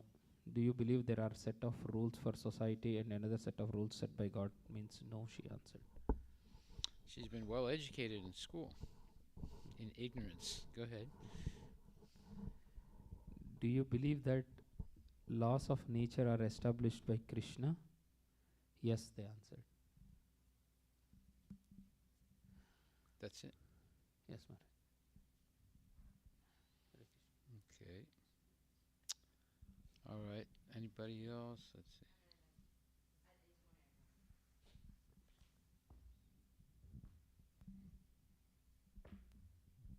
Hare Krishna Maharaj. I will definitely update the questions based on your feedback. One more answer I wanted to read was from my nanny. She's a she's American. I wanted to read some of her When you answers. say nanny, what do you mean? She used to take care of my kids. Okay, so she's not a member of the family. Yeah, no, no. She's outside my family. She's American, and she used to work with my family before. And she's a Christian. She's a staunch Christian. I know that. So the answers: do you believe that there is a God? She said yes. Do you believe that God's actions, things He does to all of us, are fair? She said no. And do you believe? That's a real Christian. What did it say, Maharaj? That's a real Christian. Okay. Go ahead. You didn't understand what I said. Next question was, do you believe that there is one supreme main God? She said yes. Next one I asked, do you believe that God has a personal form or has a body? She said no. That's a real Christian. Next I asked, do you think that there is a God in all of us? She said yes. Who is it? Excuse me, I didn't ask a follow-up, Maharaj. I will add a follow-up for this with those people. And the next one, do you believe that Ramayana and Mahabharata are part of our history, as in they actually happened? Let me guess. No. Yeah, no. She's a real Christian. Do you believe that someone or something is deciding when you are born and when you die? She said yes. For the next question, do you believe that someone or something is assigning your qualities at birth? She said no. Why do you say something? That's like impersonal. Yeah. So do you believe that there's someone? So when you say something, that's impersonal. You're not going to, anyway, go ahead. Yes, Mara. I try to, because I was going after a wider audience. I just try to make it more general. Maybe that's my mistake. You made it too general. Yeah. Go ahead. Do you believe that you might take a different body once you leave this body? She said yes. Really? Then You next should have asked her what kind of body you think you're going to get. Yeah, I think that follow-up I'll add, Maharaj, I'll rerun this survey. Next She is, didn't answer like a real Christian there. Go ahead. but she does believe, we did have multiple discussions before. She thinks everyone has a soul, but only, not everybody. Only human beings have a soul. Animals don't have a soul. She's a real Christian. Next question was, do you think actions you're taking in this body will determine your next body? She said no. And do you think disease, old age, and death will be painful? She said yes. Next question, do you think taking birth is painful? She said no. She doesn't remember. Do you believe that you existed before taking birth in this body? She said yes. Do you believe that you will exist after the death of this body? She said yes. Next, do you believe in the law of karma? She said yes. Do you believe that there are laws of nature and you're governed by them? She said yes. Next, do you believe that there are 3 universal modes of nature that control all the activities in this universe? She said no. And lastly, do you believe that you can change your destiny in this life? She said yes. Okay. Good. All right. So then Maharaj, I asked my friend from school these questions. She's not Krishna conscious, but should Okay. I read the? go ahead. Okay. So do you? So she's like a Hindu, but she's not Krishna conscious. Do you believe you existed in this body before your birth? Her answer is, my soul existed, not my body. Do you believe that you will exist after death? Yes, I'm going to heaven. Do you believe that there's a law of karma? Yes, I experience it all the time. Do you believe that there are laws of nature and you are governed by them? Oh, she didn't understand the question, so I told her what it means, but she didn't reply yet. I'll just skip to the next one. What does it mean? Do you believe you are independent? Do you believe your life is very peaceful? I'm kind of independent, but my life is peaceful. Do you believe you have gone through 8 million species? No, not that So many. she believes that she's independent. Yes, she believes she's mostly independent, but her life is peaceful. Do you believe that you have gone through 8 million species? No, not that many. Do you believe that there are How many then? Go ahead. Do you believe that there are a set of rules for society and another set of rules set by God? And she said yes. And I added a few more questions, but she didn't reply to those yet, so I'll send them when she answers them. Okay. And then, Hare Krishna Maharaj. Yeah. I have a question. Yeah. So one of the questions is, do you believe you are independent? Like, most people sometimes understand that, like, they're independent from their parents, from their lives, like that. So what should we ask to make sure they're, like, independent from Krishna or God? well,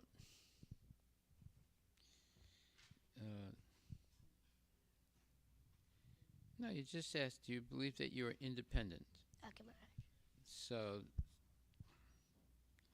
a lot of people who are materialistic will say yes. And some people that have knowledge of God will say no. You don't want to be more specific than that. You could say, do you believe that you are independent of God? Well, you could say that, and but still the same people who are atheistic, they would say no. And the people who believe in God would say yes. So it's better just to say, do you believe that you're independent? Okay, Maharaj. Okay, so I guess, Sunil, you gave a lot of answers, though. Are you asking somebody else, or you're just answering them yourself? So they're not things. I mean, she gave all those answers. What? Yes, she answered. How old is your daughter? She's 11. And she gave all those answers? Yes, that is one word answer she gave. It's in the end. Wait a minute. Because there's a lot of words. I can't imagine that she gave all those answers. It's all one word answers only, Maharaj. It's in the. Oh, but there's a whole text. Those are my answers. Okay, just give us your daughter's answers. Go ahead. You wrote a whole book.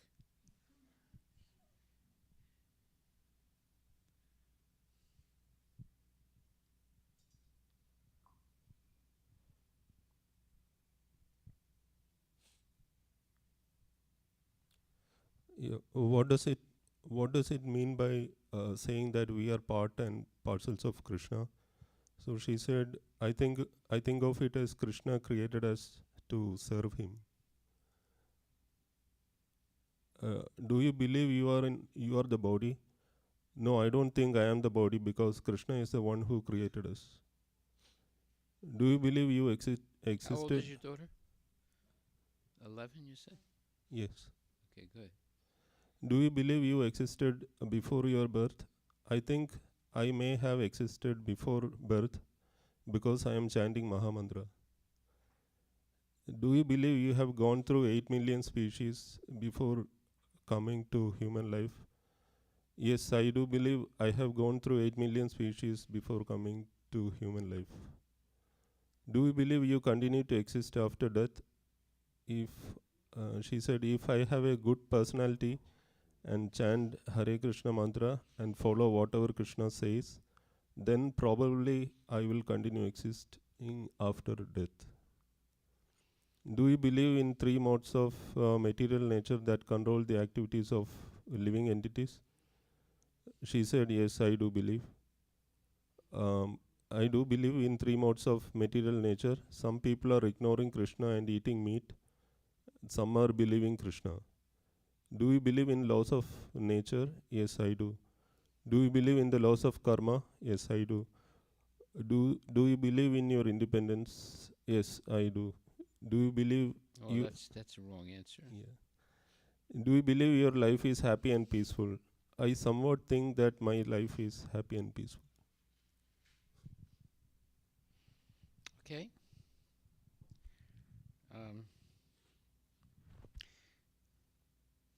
Now, why did we do this homework? Well, we want to get an idea of what uh, other people believe and what your own children believe, and what your family members believe. So this gives you a chance to see what areas people need to be instructed in, what areas you need to be instructed in also. So we have to now refine these questions because this is a great way to connect with people and to know where they are situated spiritually, or how they are situated spiritually. You see, like the Christian lady, she had specific answers that were, and some were good and some were not good, because that's the way they're being taught. So that's a good example right there. And when you take family members, the older family members will give more blunt answers, and the younger family members, depending on whatever education they've had already, they'll usually answer mostly correctly. But the telltale answers are, do you believe you are independent? A lot of people will say yes. And that is a sign of ignorance right there. Now, do you have the knowledge to be able to answer them? That's not clear. That you actually have the knowledge, like especially if someone says, I believe I am independent. So now how would you answer that person? How would you answer them, Prabhu? I will say I'm not completely independent. I have a free will. That's all. That's not an answer. That's not, let's say, that's not a convincing answer. See, that's why I said, that's why we have these questions, because you have to be trained to be able to answer the wrong answer, right? You have to be able to, you have to be trained. So, first of all, you have to give them practical examples. Like, for example, do you, are you in control of your birth and death and old age and disease? Answer. No. Okay? So if they answered, yes, I am independent, now you ask this question, are you controlling, did you control your birth, your old age, disease, and death? Answer is? No. No. Okay. Are you controlling your breathing when you're sleeping? Answer. No. No. Now we can go down a long list of things where they're going to say no because they're going to tell the truth. So then how can they say that they're independent? You see my point? But you have to have a list of things that prove that they are not independent. Like, for example, are you independent of eating? No. Are you independent of sleeping? No. So, you see, these are all things that people are forced to do. Yeah. Are you independent of the 3 types of misery? miseries of this body, miseries caused by other bodies, and miseries caused by natural events. No. All right. So then, now, how can you say you're independent then? See my point? Yeah, those are explanations why I believe I am not independent. What is that? I mean, in my answers, I have explained why I am not independent. That's not the homework, though. Yeah. The homework is when these other people answer questions, if they say they're independent, do you have any way of convincing them that they're not? Yes. You see my point? Okay. So that's, now you have to take the answers that you got and the ones that are incorrect, you have to now give cogent answers that will convince them that they made an incorrect statement. Like someone else, like, do you believe that there are laws of nature that control your activities? If someone says no, now how are you going to answer that? See, it's related to the same question, do you believe you're independent? The idea is that this will help you become more educated in answering wrong statements. That means you become a real preacher now. You see my point? So you now what you should do is go over some of the answers that you got, not from devotees, but from non-devotee people, like in the case of the Christian lady and so forth, and then give an explanation of how to convince them that they made a wrong answer. So go over the answers to the Christian lady.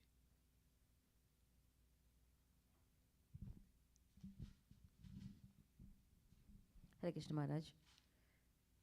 The first question, and she is 60 plus, just so that we know the age also. Do you believe that there is a God? Yes. Do you believe that God's actions, things he does to all of us, are fair? No. That means she doesn't believe that there's a God. Yeah. You see how My that's brother also said the contradictory. same thing. There is a God, but do you believe that God's actions are fair? He said no. Okay, now what's your answer to that?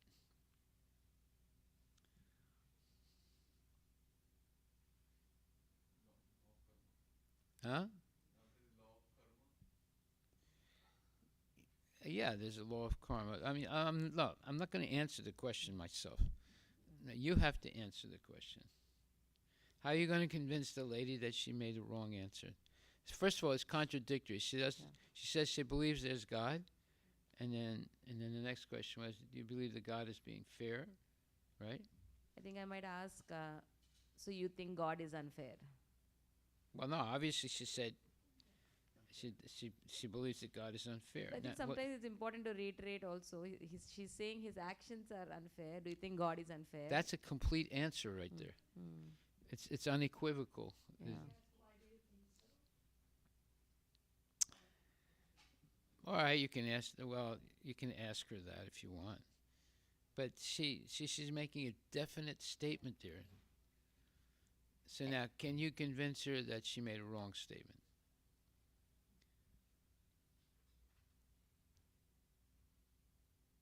Huh? I'm thinking, Maharaj. Well, she might give you specific instances. Well, my mother, she got very sick, and I was praying for 6 months that she should not die, but she died, and God didn't answer my prayer, so I believe that he's not fair. They give answers like that.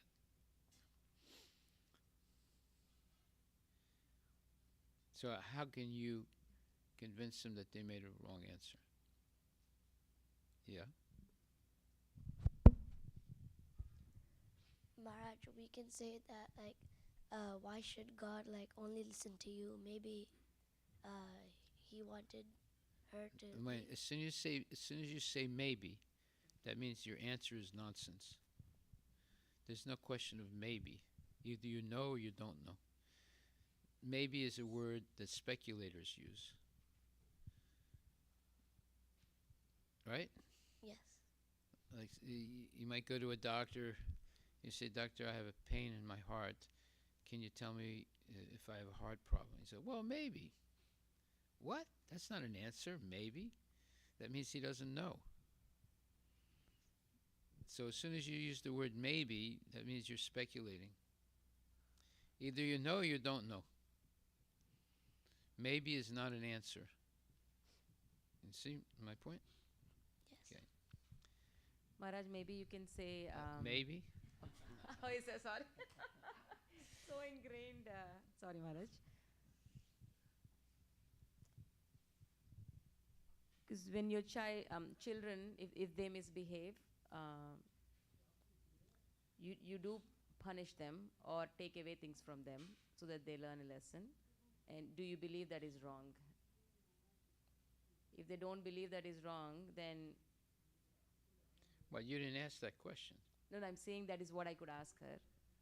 And if she says yes, yeah, I think it is right to take away things or punish them when they do things wrong. God also might be doing, might is a wrong answer. Like God also is doing the same thing. If that is true.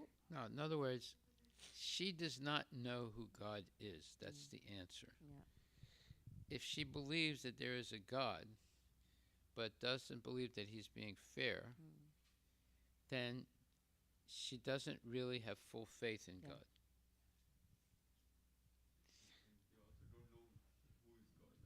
Yeah. They don't know the power of God. Because she did say that there is one supreme God. Yes, she answered yes to that. But she answered, do you believe that God has a form? She answered no for that one. Yeah. That's because she has incomplete knowledge of God.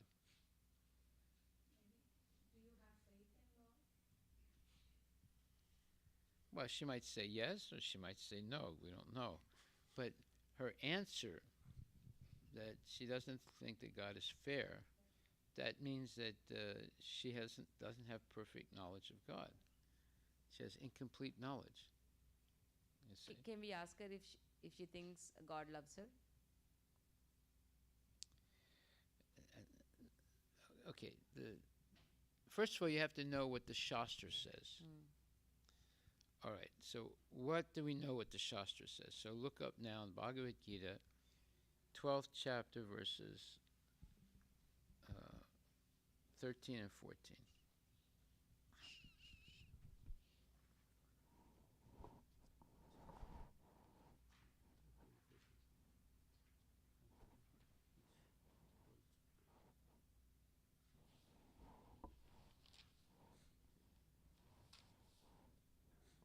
Okay, let's read the verse and let's read the purport. Go ahead.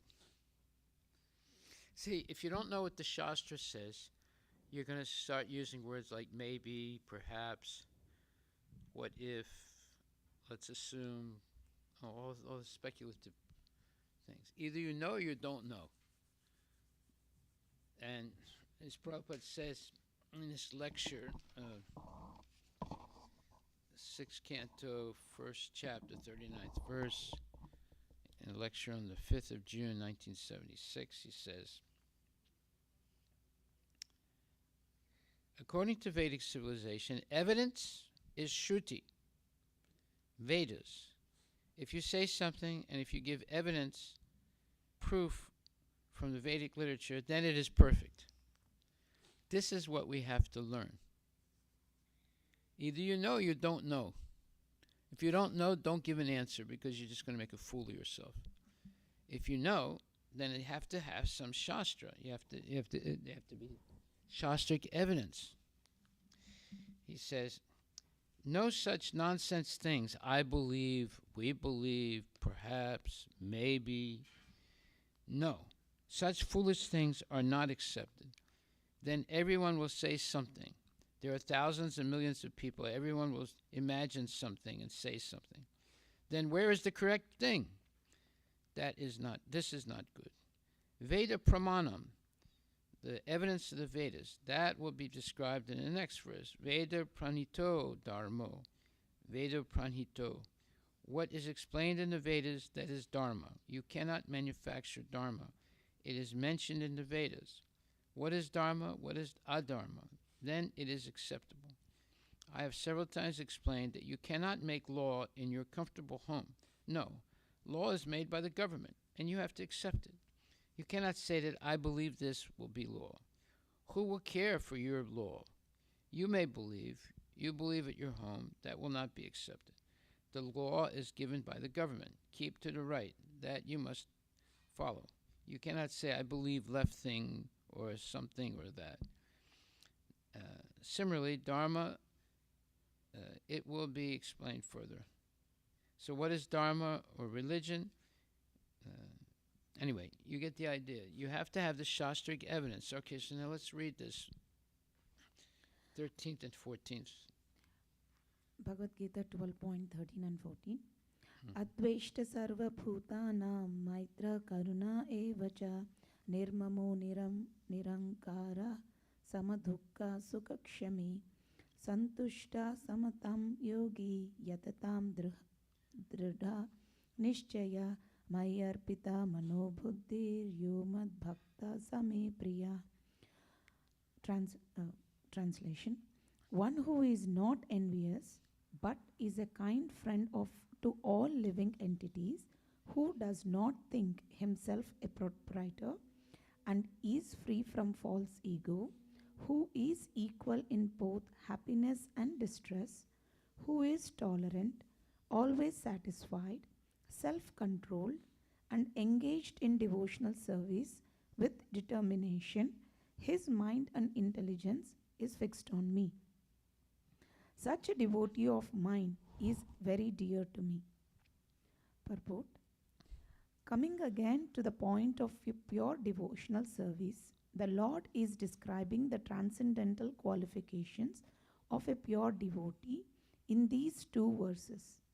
A pure devotee is never disturbed in any circumstances, nor is he envious of anyone. Nor does a devotee become his enemy's enemy. He thinks, this person is acting as my enemy due to my own past misdeeds. So, it is better to suffer than to protest. All these points here that he just made, most people would disagree with, especially the last statement. It's better to suffer than to protest. Because they don't have faith in God. That's why that lady, do you believe God is fair? And she said no. So she doesn't have full faith in God. Go ahead. So it is better to suffer than to protest. In the Srimad Bhagavatam 10.14.8, it is stated that te nukampam su Susamikshama munjana evat makritam vipakam. Go ahead. Whenever a devotee is in distress or has fallen into difficulty, he thinks that it is the Lord's mercy upon him. See, now they would not believe that either. How can it be the Lord's mercy upon him if they're suffering? Because we are getting rid of that karma. Yeah, but most people would say, no, I should not be suffering. I prayed to God that I should not suffer. That means that God doesn't exist. Go ahead. So we're all going to be tested in life. Everybody's going to be tested. To see if we actually believe in God or not. Yeah? So it is by the mercy of the Supreme Lord that I am not getting all the punishment I am due. I am just getting a little. By the mercy of the Supreme Personality of Godhead. Therefore, he is always calm, quiet, and patient, despite many distressful conditions. A devotee is also always kind to everyone, even to his enemy. Nirmama means that a devotee does not attach much importance to the pains and trouble pertaining to the body, because he knows perfectly well that he is not the material body. He does not identify with the body, therefore, he is freed from the conception of false ego and is equipoised in happiness and distress. Equipoise in happiness and distress. Most people wouldn't agree with that. You see, it's not an easy thing to be a devotee, according to what's being said here. And the example is Prabhupada. I mean, he has 2 heart attacks on his trip on the boat, the Jaladuta. There's no hospital, there's no doctor on the boat. Somehow he survives. And he comes to America, and then he doesn't have any money, he doesn't have any disciples, doesn't have any family members. And somehow or other, he ends up in the Bowery, the lower Manhattan. It's one of the worst places in the whole United States. And a lot of homeless people there, a lot of people sleeping in the streets. And he starts preaching Krishna consciousness. He gets his typewriter stolen, he gets his Bhagavad Gita translation stolen. And it happened twice, not just one time, it happened twice. But he doesn't give up. And eventually he opens a small little temple with the last penny that he has. He doesn't know how he's going to pay the next monthly installment. But he's able to make devotees, and he's able to make the payments, and all of a sudden he builds this gigantic movement in a few years. But for 1 year, he suffered in New York, really suffered. And most people would have given up. He didn't give up. He's 71 years old. Okay, so we have living examples of this purport in the life of Prabhupada himself. So this is what, you have a living example also in Jesus Christ. He gets crucified, nails put through his hands and his feet, and he gets nailed to a cross until he dies. And he dies. But then he resurrects. So, these are all, and he doesn't say, curse these people. No, he says, God, forgive them. They don't know what they're doing. So he's not his enemy's enemy. So these are real examples. Now, whether we accept it or not. Now, she's a Christian. She is not accepting these things. That means that she's not a real Christian. Most Christians are not actually real Christians. Some devotees are not really actually devotees. Right? They are trying to be devotees, but they have not been educated properly.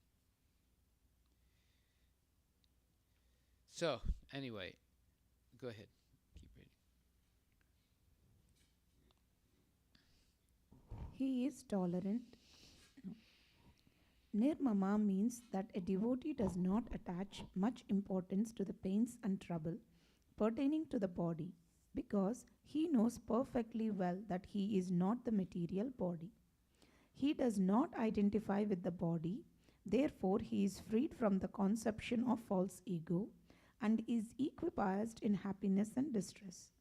He is tolerant and he is satisfied with whatever comes by the grace of the Supreme Lord. He does not endeavor much to achieve something with great difficulty. Therefore, he is always joyful. He is a completely perfect mystic because he is fixed in the instructions received from the spiritual master.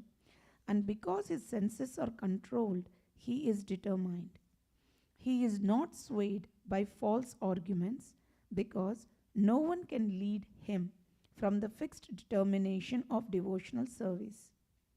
He is fully conscious that Krishna is the eternal Lord, so no one can disturb him. All these qualifications enable him to fix his mind and intelligence entirely on the Supreme Lord. Such a standard of devotional service is undoubtedly very rare.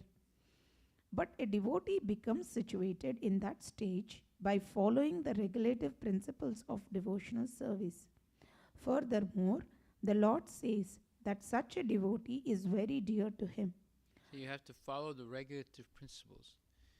Whatever you promise at the moment of initiation, you have to follow the rest of your life very strictly. Otherwise, you won't be able to understand this higher order knowledge of the relationship with God. So that they're not being taught properly in Christianity. There are some people that are genuine Christians, but most of the people are not being taught properly. And there are people in ISKCON also that are not being taught properly, or they're not following properly. In most cases, it's because they're not following properly. They're still trying to maintain their independence. Go ahead. Furthermore, the Lord says that such a devotee is very dear to him, for the Lord is always pleased with all his activities in full Krishna consciousness. Okay, thank you. So here's the answer to many of the questions, right? In one purport. You don't have to read a whole book, just read that one purport. So we should focus on this very seriously. Okay, so we'll stop right there. Are there any questions? Hare Krishna, Hare Krishna. Yes, bro. Give her the phone. Give her the microphone. Hare Krishna Guru Maharaj. So Maharaj, we even Krishna says the shloka teaches us that we are not the proprietor. We don't own anything, or we are not a controller. But when we are trying to control the small little situations in our life, that I am supposed to execute. Like, let's say I took some task in my hand that is beneficial for the whole family, or people surrounding me.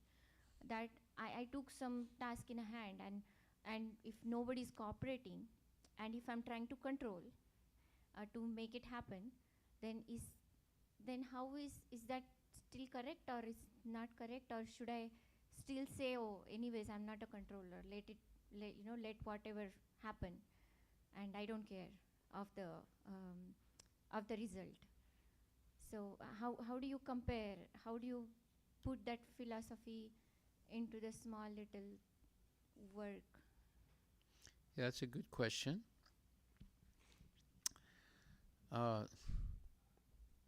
See, there's a difference between being the controller and depending on the mercy of Krishna. You have to control your mind and senses by following strictly Krishna consciousness, especially the chanting and following the regulative principles. Now, you can't control other people, but you can control yourself. If you control yourself, then you will develop the tolerance to persevere. Just like Prabhupada had to persevere the whole year in New York City. And then he had to persevere many other, let's say, unsatisfactory conditions in the growing pains of ISKCON, with some of his disciples acting against him, trying to throw him out of the United States, which they succeeded doing for some time. And if you read his you'll see history. There's the devotees in the movement were more antagonistic to him than the outside people. and that went on for some time. And so, not all the devotees, of course, but some devotees. So, you see, if you control yourself by strictly following Krishna consciousness, then you can persevere. That means then you can tolerate difficult situations without getting panicked and upset. But if you can't control yourself, then you're going to be a complete failure. How do you control yourself? By following strictly the instructions that you promised at the moment of initiation. No meat eating, no gambling, no illicit sex, no intoxication. Always chanting minimum 16 rounds, no maximum. And regularly attending classes, which many people don't do.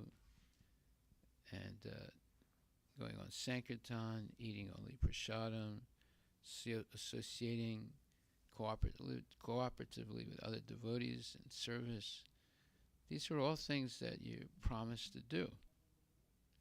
So if you just stick to these things, then whenever you accept a responsibility, you will be able to execute it properly, even though there are going to be many obstacles. But if you don't strictly follow these promises that you make at initiation, you will not have the strength of character, the perseverance, the tolerance, the compassion to persevere or to continue in difficult situations. You won't have the strength to do it. So if you just do the basic things correctly and on a regular basis, then you will have the strength to correctly and efficiently start projects and finish them, with the help of Krishna, of course. So you always have to depend on Krishna's mercy. We are not independent. Ultimately, Krishna is the one who's going to decide whether we're successful or not. So, therefore, when we're not successful, it's not that we blame Krishna. I prayed so many times to him and he didn't give me what I want, therefore I'm not going to pray to him anymore. That's what the materialists do. That's what happened to that Christian lady. That's not what devotees do, real devotees.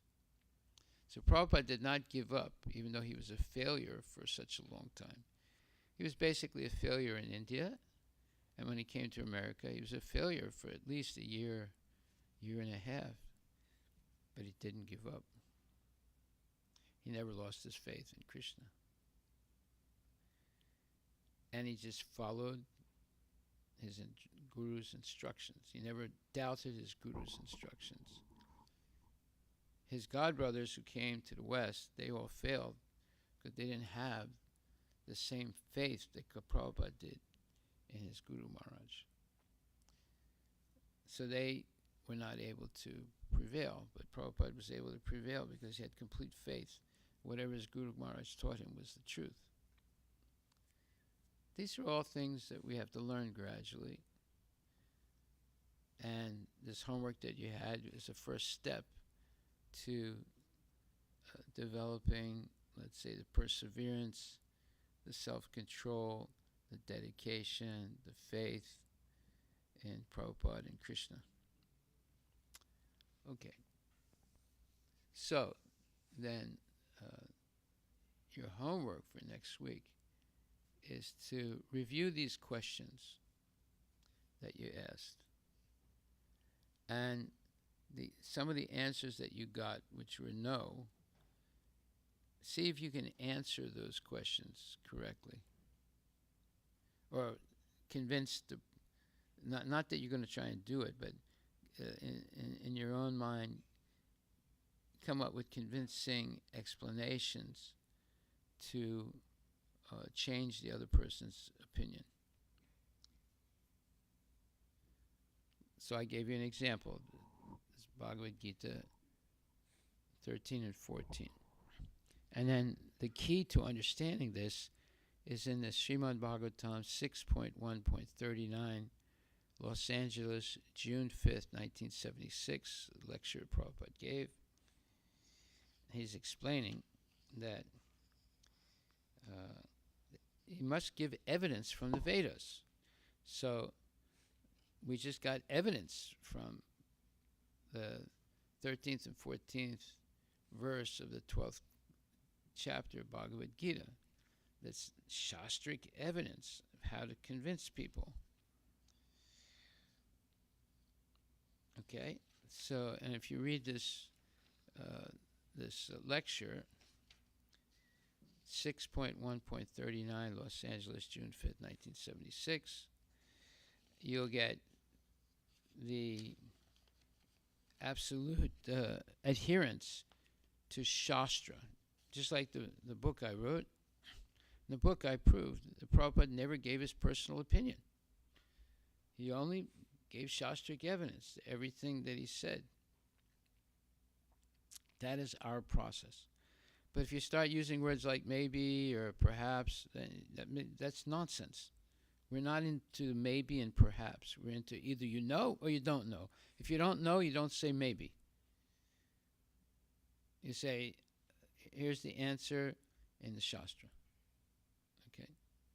So your homework is to go over some of the contradictory answers that you got from people and come up with the evidence, Vedic evidence, to prove that their statement was wrong. Okay? Any other questions? Yes. Maharaj, I did the homework for the difference, the homework was look at the 15th chapter. You can read that tomorrow. Okay, thank you, Maharaj. Hare Krishna Maharaj. My question is, how can one person realize that the life he is leading is a peaceful life or not? Well, it's not pretty difficult. It's not difficult. Even before I was a devotee, I realized I had very bad karma, because bad things were happening all the time to me. So you can tell whether you're peaceful or not peaceful, can't you? What I've seen is many people who were leading peaceful life, they go for something else and their life becomes miserable. Because there was a news last week. The news headline was mind-blowing tragedy. So in that, one family from Gujarat, they wanted to come to United States. So first they came to Canada, and from there they walked to the border of United States, and before reaching 12 meters away from border, all of them died. How did they die? Because they were walking the cold weather. So they were trying to illegally enter the United States. Yeah, they had a property in Gujarat. They could have lived happily over there, but they didn't realize that they are leading a peaceful life over there. Send me that information. Yeah, sure. I like to look at that. Yeah, well, it's because they got greedy. They were not satisfied with what they had. And they thought that, if I come to America, we can make a lot more money. We can be a lot more materially successful. So because they didn't have a spiritual reason for, what they were doing, they just had a desire to improve their economic situation, and they had this tragedy. So that now we can learn from that. What is it? As long as we're following Krishna consciousness, we'll be protected by Krishna. As soon as we start doing things that are for personal benefit, we're no longer protected by the Lord. So that's why you have to have a bona fide guru. And gurus, Siksha and Diksha gurus. So that you can always ask the question, is this desire I have Krishna conscious or not?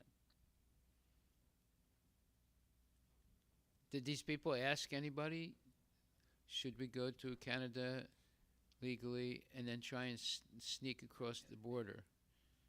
No.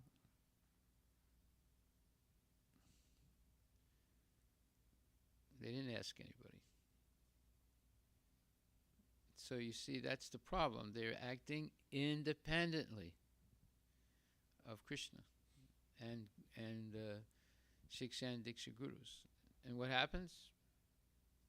You're not protected anymore. We should always remain under the protection of Krishna. But how do you do that? By following Krishna's instructions, obviously. So if, let's say you have a child, and when they get to be 16, they learn how to jump out of the second floor window onto the roof, and then all night long they're smoking marijuana somewhere in Seattle. And then they come back early, like 3 o'clock in the morning, jump back up, get into bed as if they were sleeping all night long. So how long is that going to last? Right? So that kind of double life is not the life of a devotee. A devotee strictly follows the instructions of Prabhupada and Krishna. Therefore, they're protected. But as soon as they start cheating like that, they're not protected anymore. So that what happened to that family, and it's a Gujarati family. Gujaratis usually believe in Krishna, but obviously they became greedy, and they didn't get any good advice. So therefore, this tragedy happens, horrible tragedy. Yeah. Okay, any other questions? Otherwise, Maharaj, when people complain about pain and God not being fair, at least in the Christianity, how do they understand Jesus Christ going through so much pain in the end? Like, how do they relate to it? Like, if Jesus could go through that much of pain, we are just normal beings, is what I well, would you see, you have to read the Bible a little bit to understand. When God told Jesus that he was going to be crucified, at first he didn't like it. Not that he seriously argued with God, but he was not really pleased that he had to do that. But then his, determination kicked in. He said, okay, it's not what I want, it's what you want that I will do. So that's the ultimate statement. Karishe vachanam tava. Whatever you say, Krishna, that's what I'm going to do. Basically, he said the same thing in a few different words. It's not what I want, but it's whatever you want that I will do. At first, he didn't like the idea of being crucified. God told him, you're going to be crucified. But then he accepted it. And look what happened. Now, a lot of other people have been crucified in ancient times, but we don't remember their names. We don't know who they are. Here's one person who gets crucified, and based on the sacrifice that he did, he's got this gigantic religion with a billion people following it. Why? Because he strictly followed God's instruction.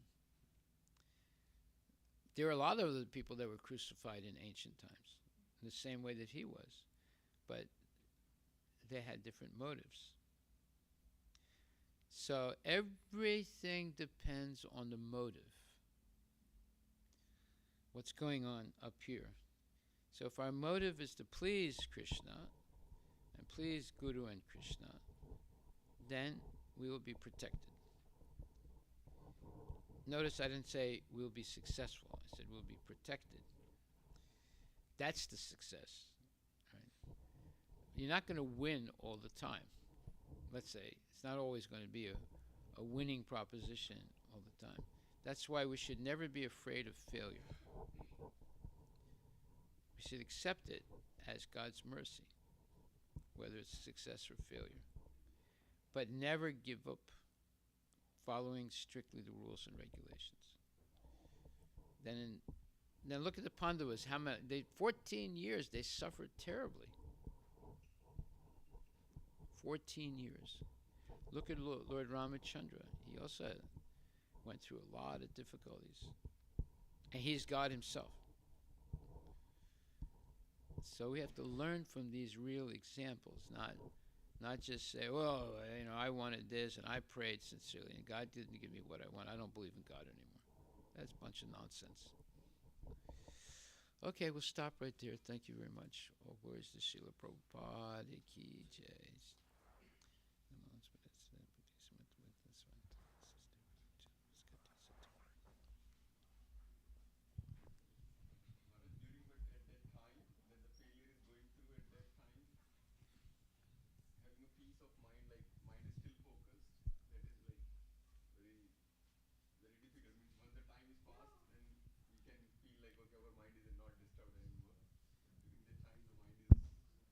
It might be disturbed, but you have to tolerate.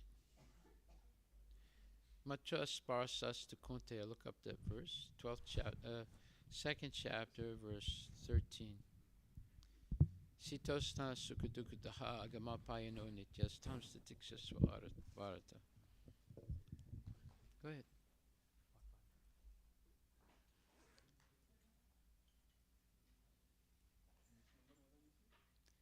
Second chapter, 13th verse. Okay, 14th verse.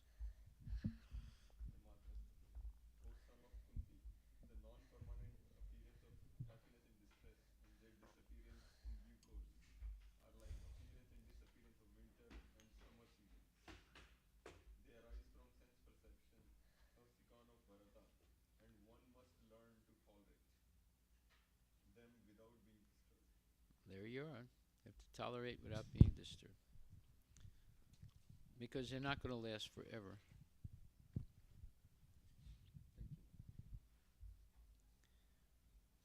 So who's going to sing? Okay.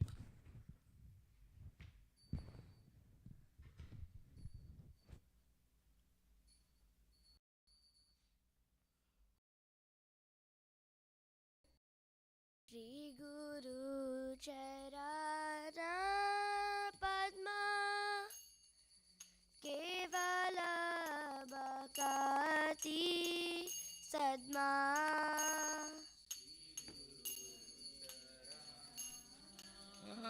Padma Kevala Bhakati Sadma Shri Guru Charana Padma Kevala Bhakati Sadma Shri Guru Charana Padma Kevala Bhakati Sadma Bando Mui Savadana Mate Bando Mui Savadana Mate Bando Mui Savadana Mate Bando Mui Savadana Mate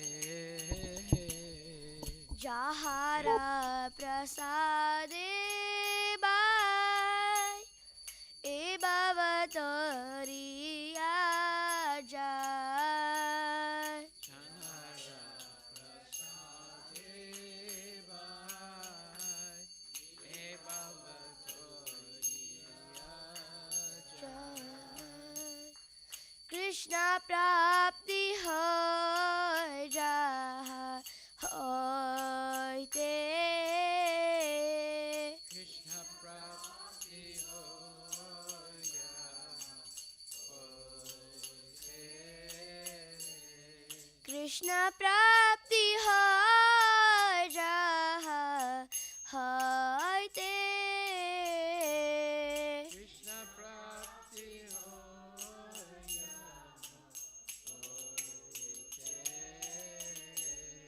Guru Mukha Padma Vakya Chitite Ko Riya Kya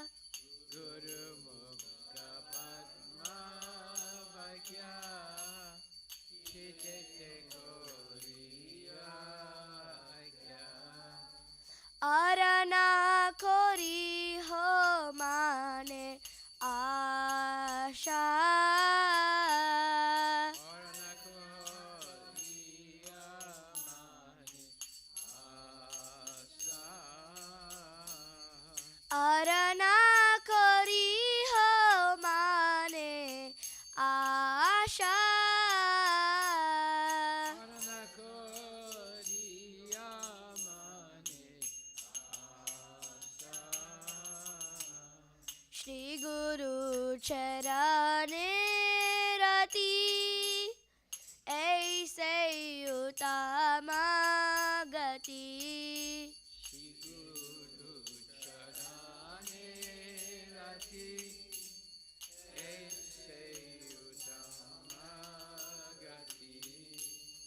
जे प्रसादे पूरे सर्व आशा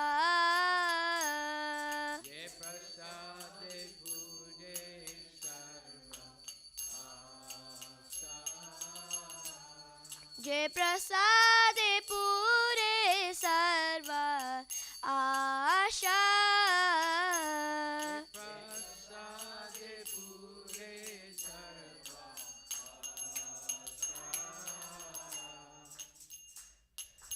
चक्षुदान दिलो जय जन्मे जन्मे प्रभु से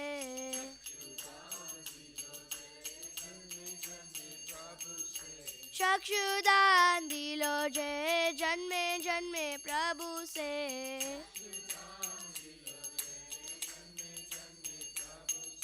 दिव्य ज्ञान हृदय प्रकाशित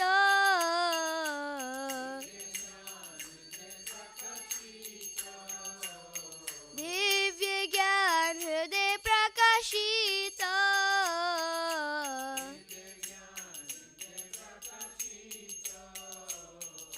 प्रेमा भक्ति जहाँ होते अविद्या विनाश जाते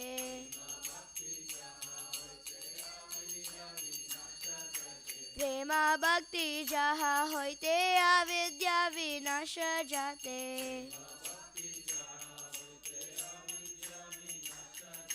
वेद गाय जहाँ रचरित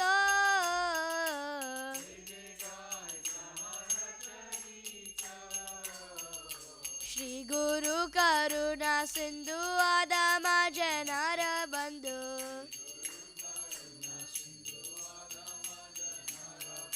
श्री गुरु करुणा सिंधु आदम जनार बंधु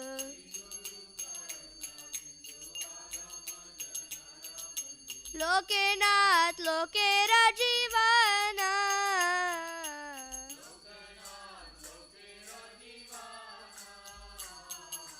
हा हा प्रभु करो दया देहो मोरे पद छाया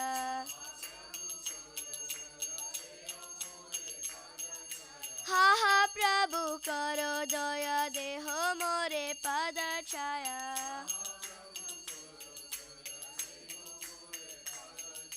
हे बेजास गुशुक त्रिभुवना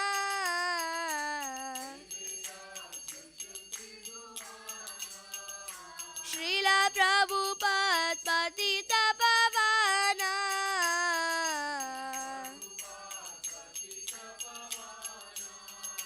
जय प्रभुपद जय प्रभुपद प्रभुपद जय प्रभुपद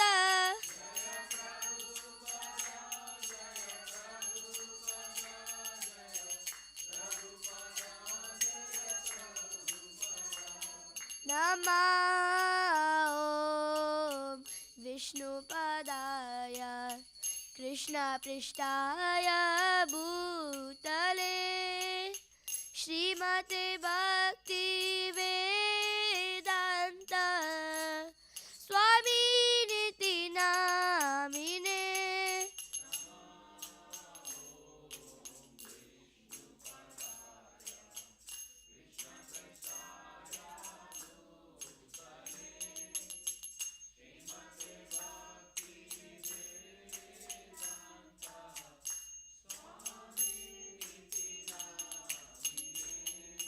नमस्ते सरस्वती देवे गौरवाणी प्रचारिणे निर्विशेष शून्यवादी पाश्चात्य देशतारिणे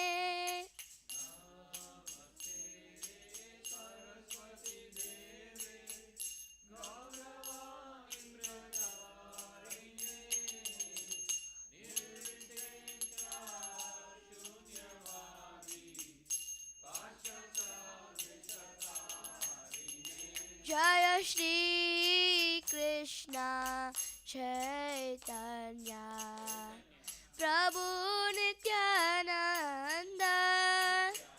Shri Advaita Gadadara Shrivasadi Gaura Bhakta Vrinda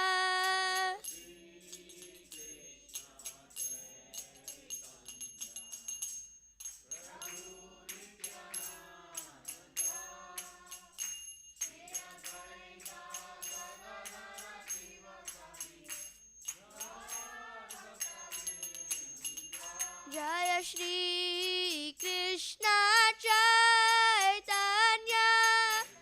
Prabhu Nityananda Shri Advaita Gadadara Shrivasadi Gaura Bhakta Vrinda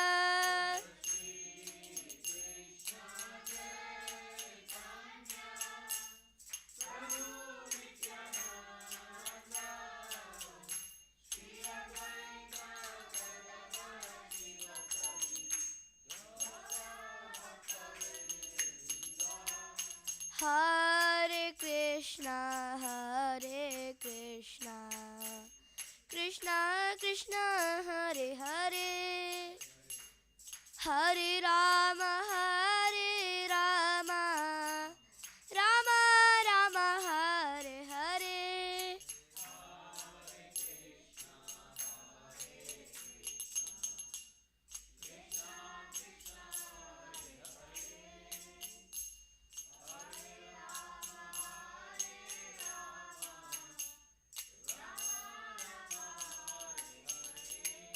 Hare Krishna,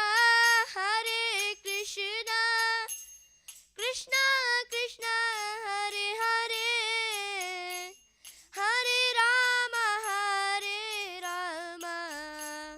Rama Rama, Hare Hare.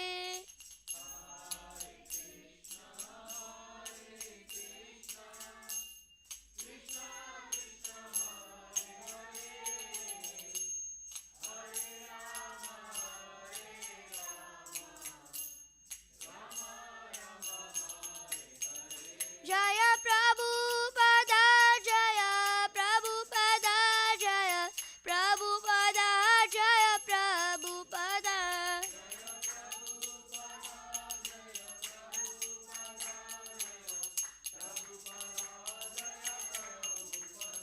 Jaya Guru Deva, Jaya Guru Deva, Jaya Guru Deva, Jaya Guru Deva.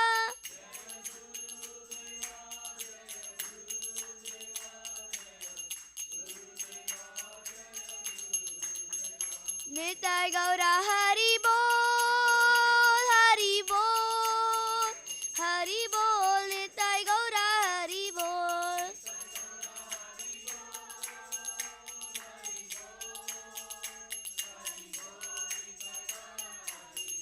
Nitai Gaura Hari Bol, Hari Bol, Gaura Hari Bol, Gaura Hari Bol.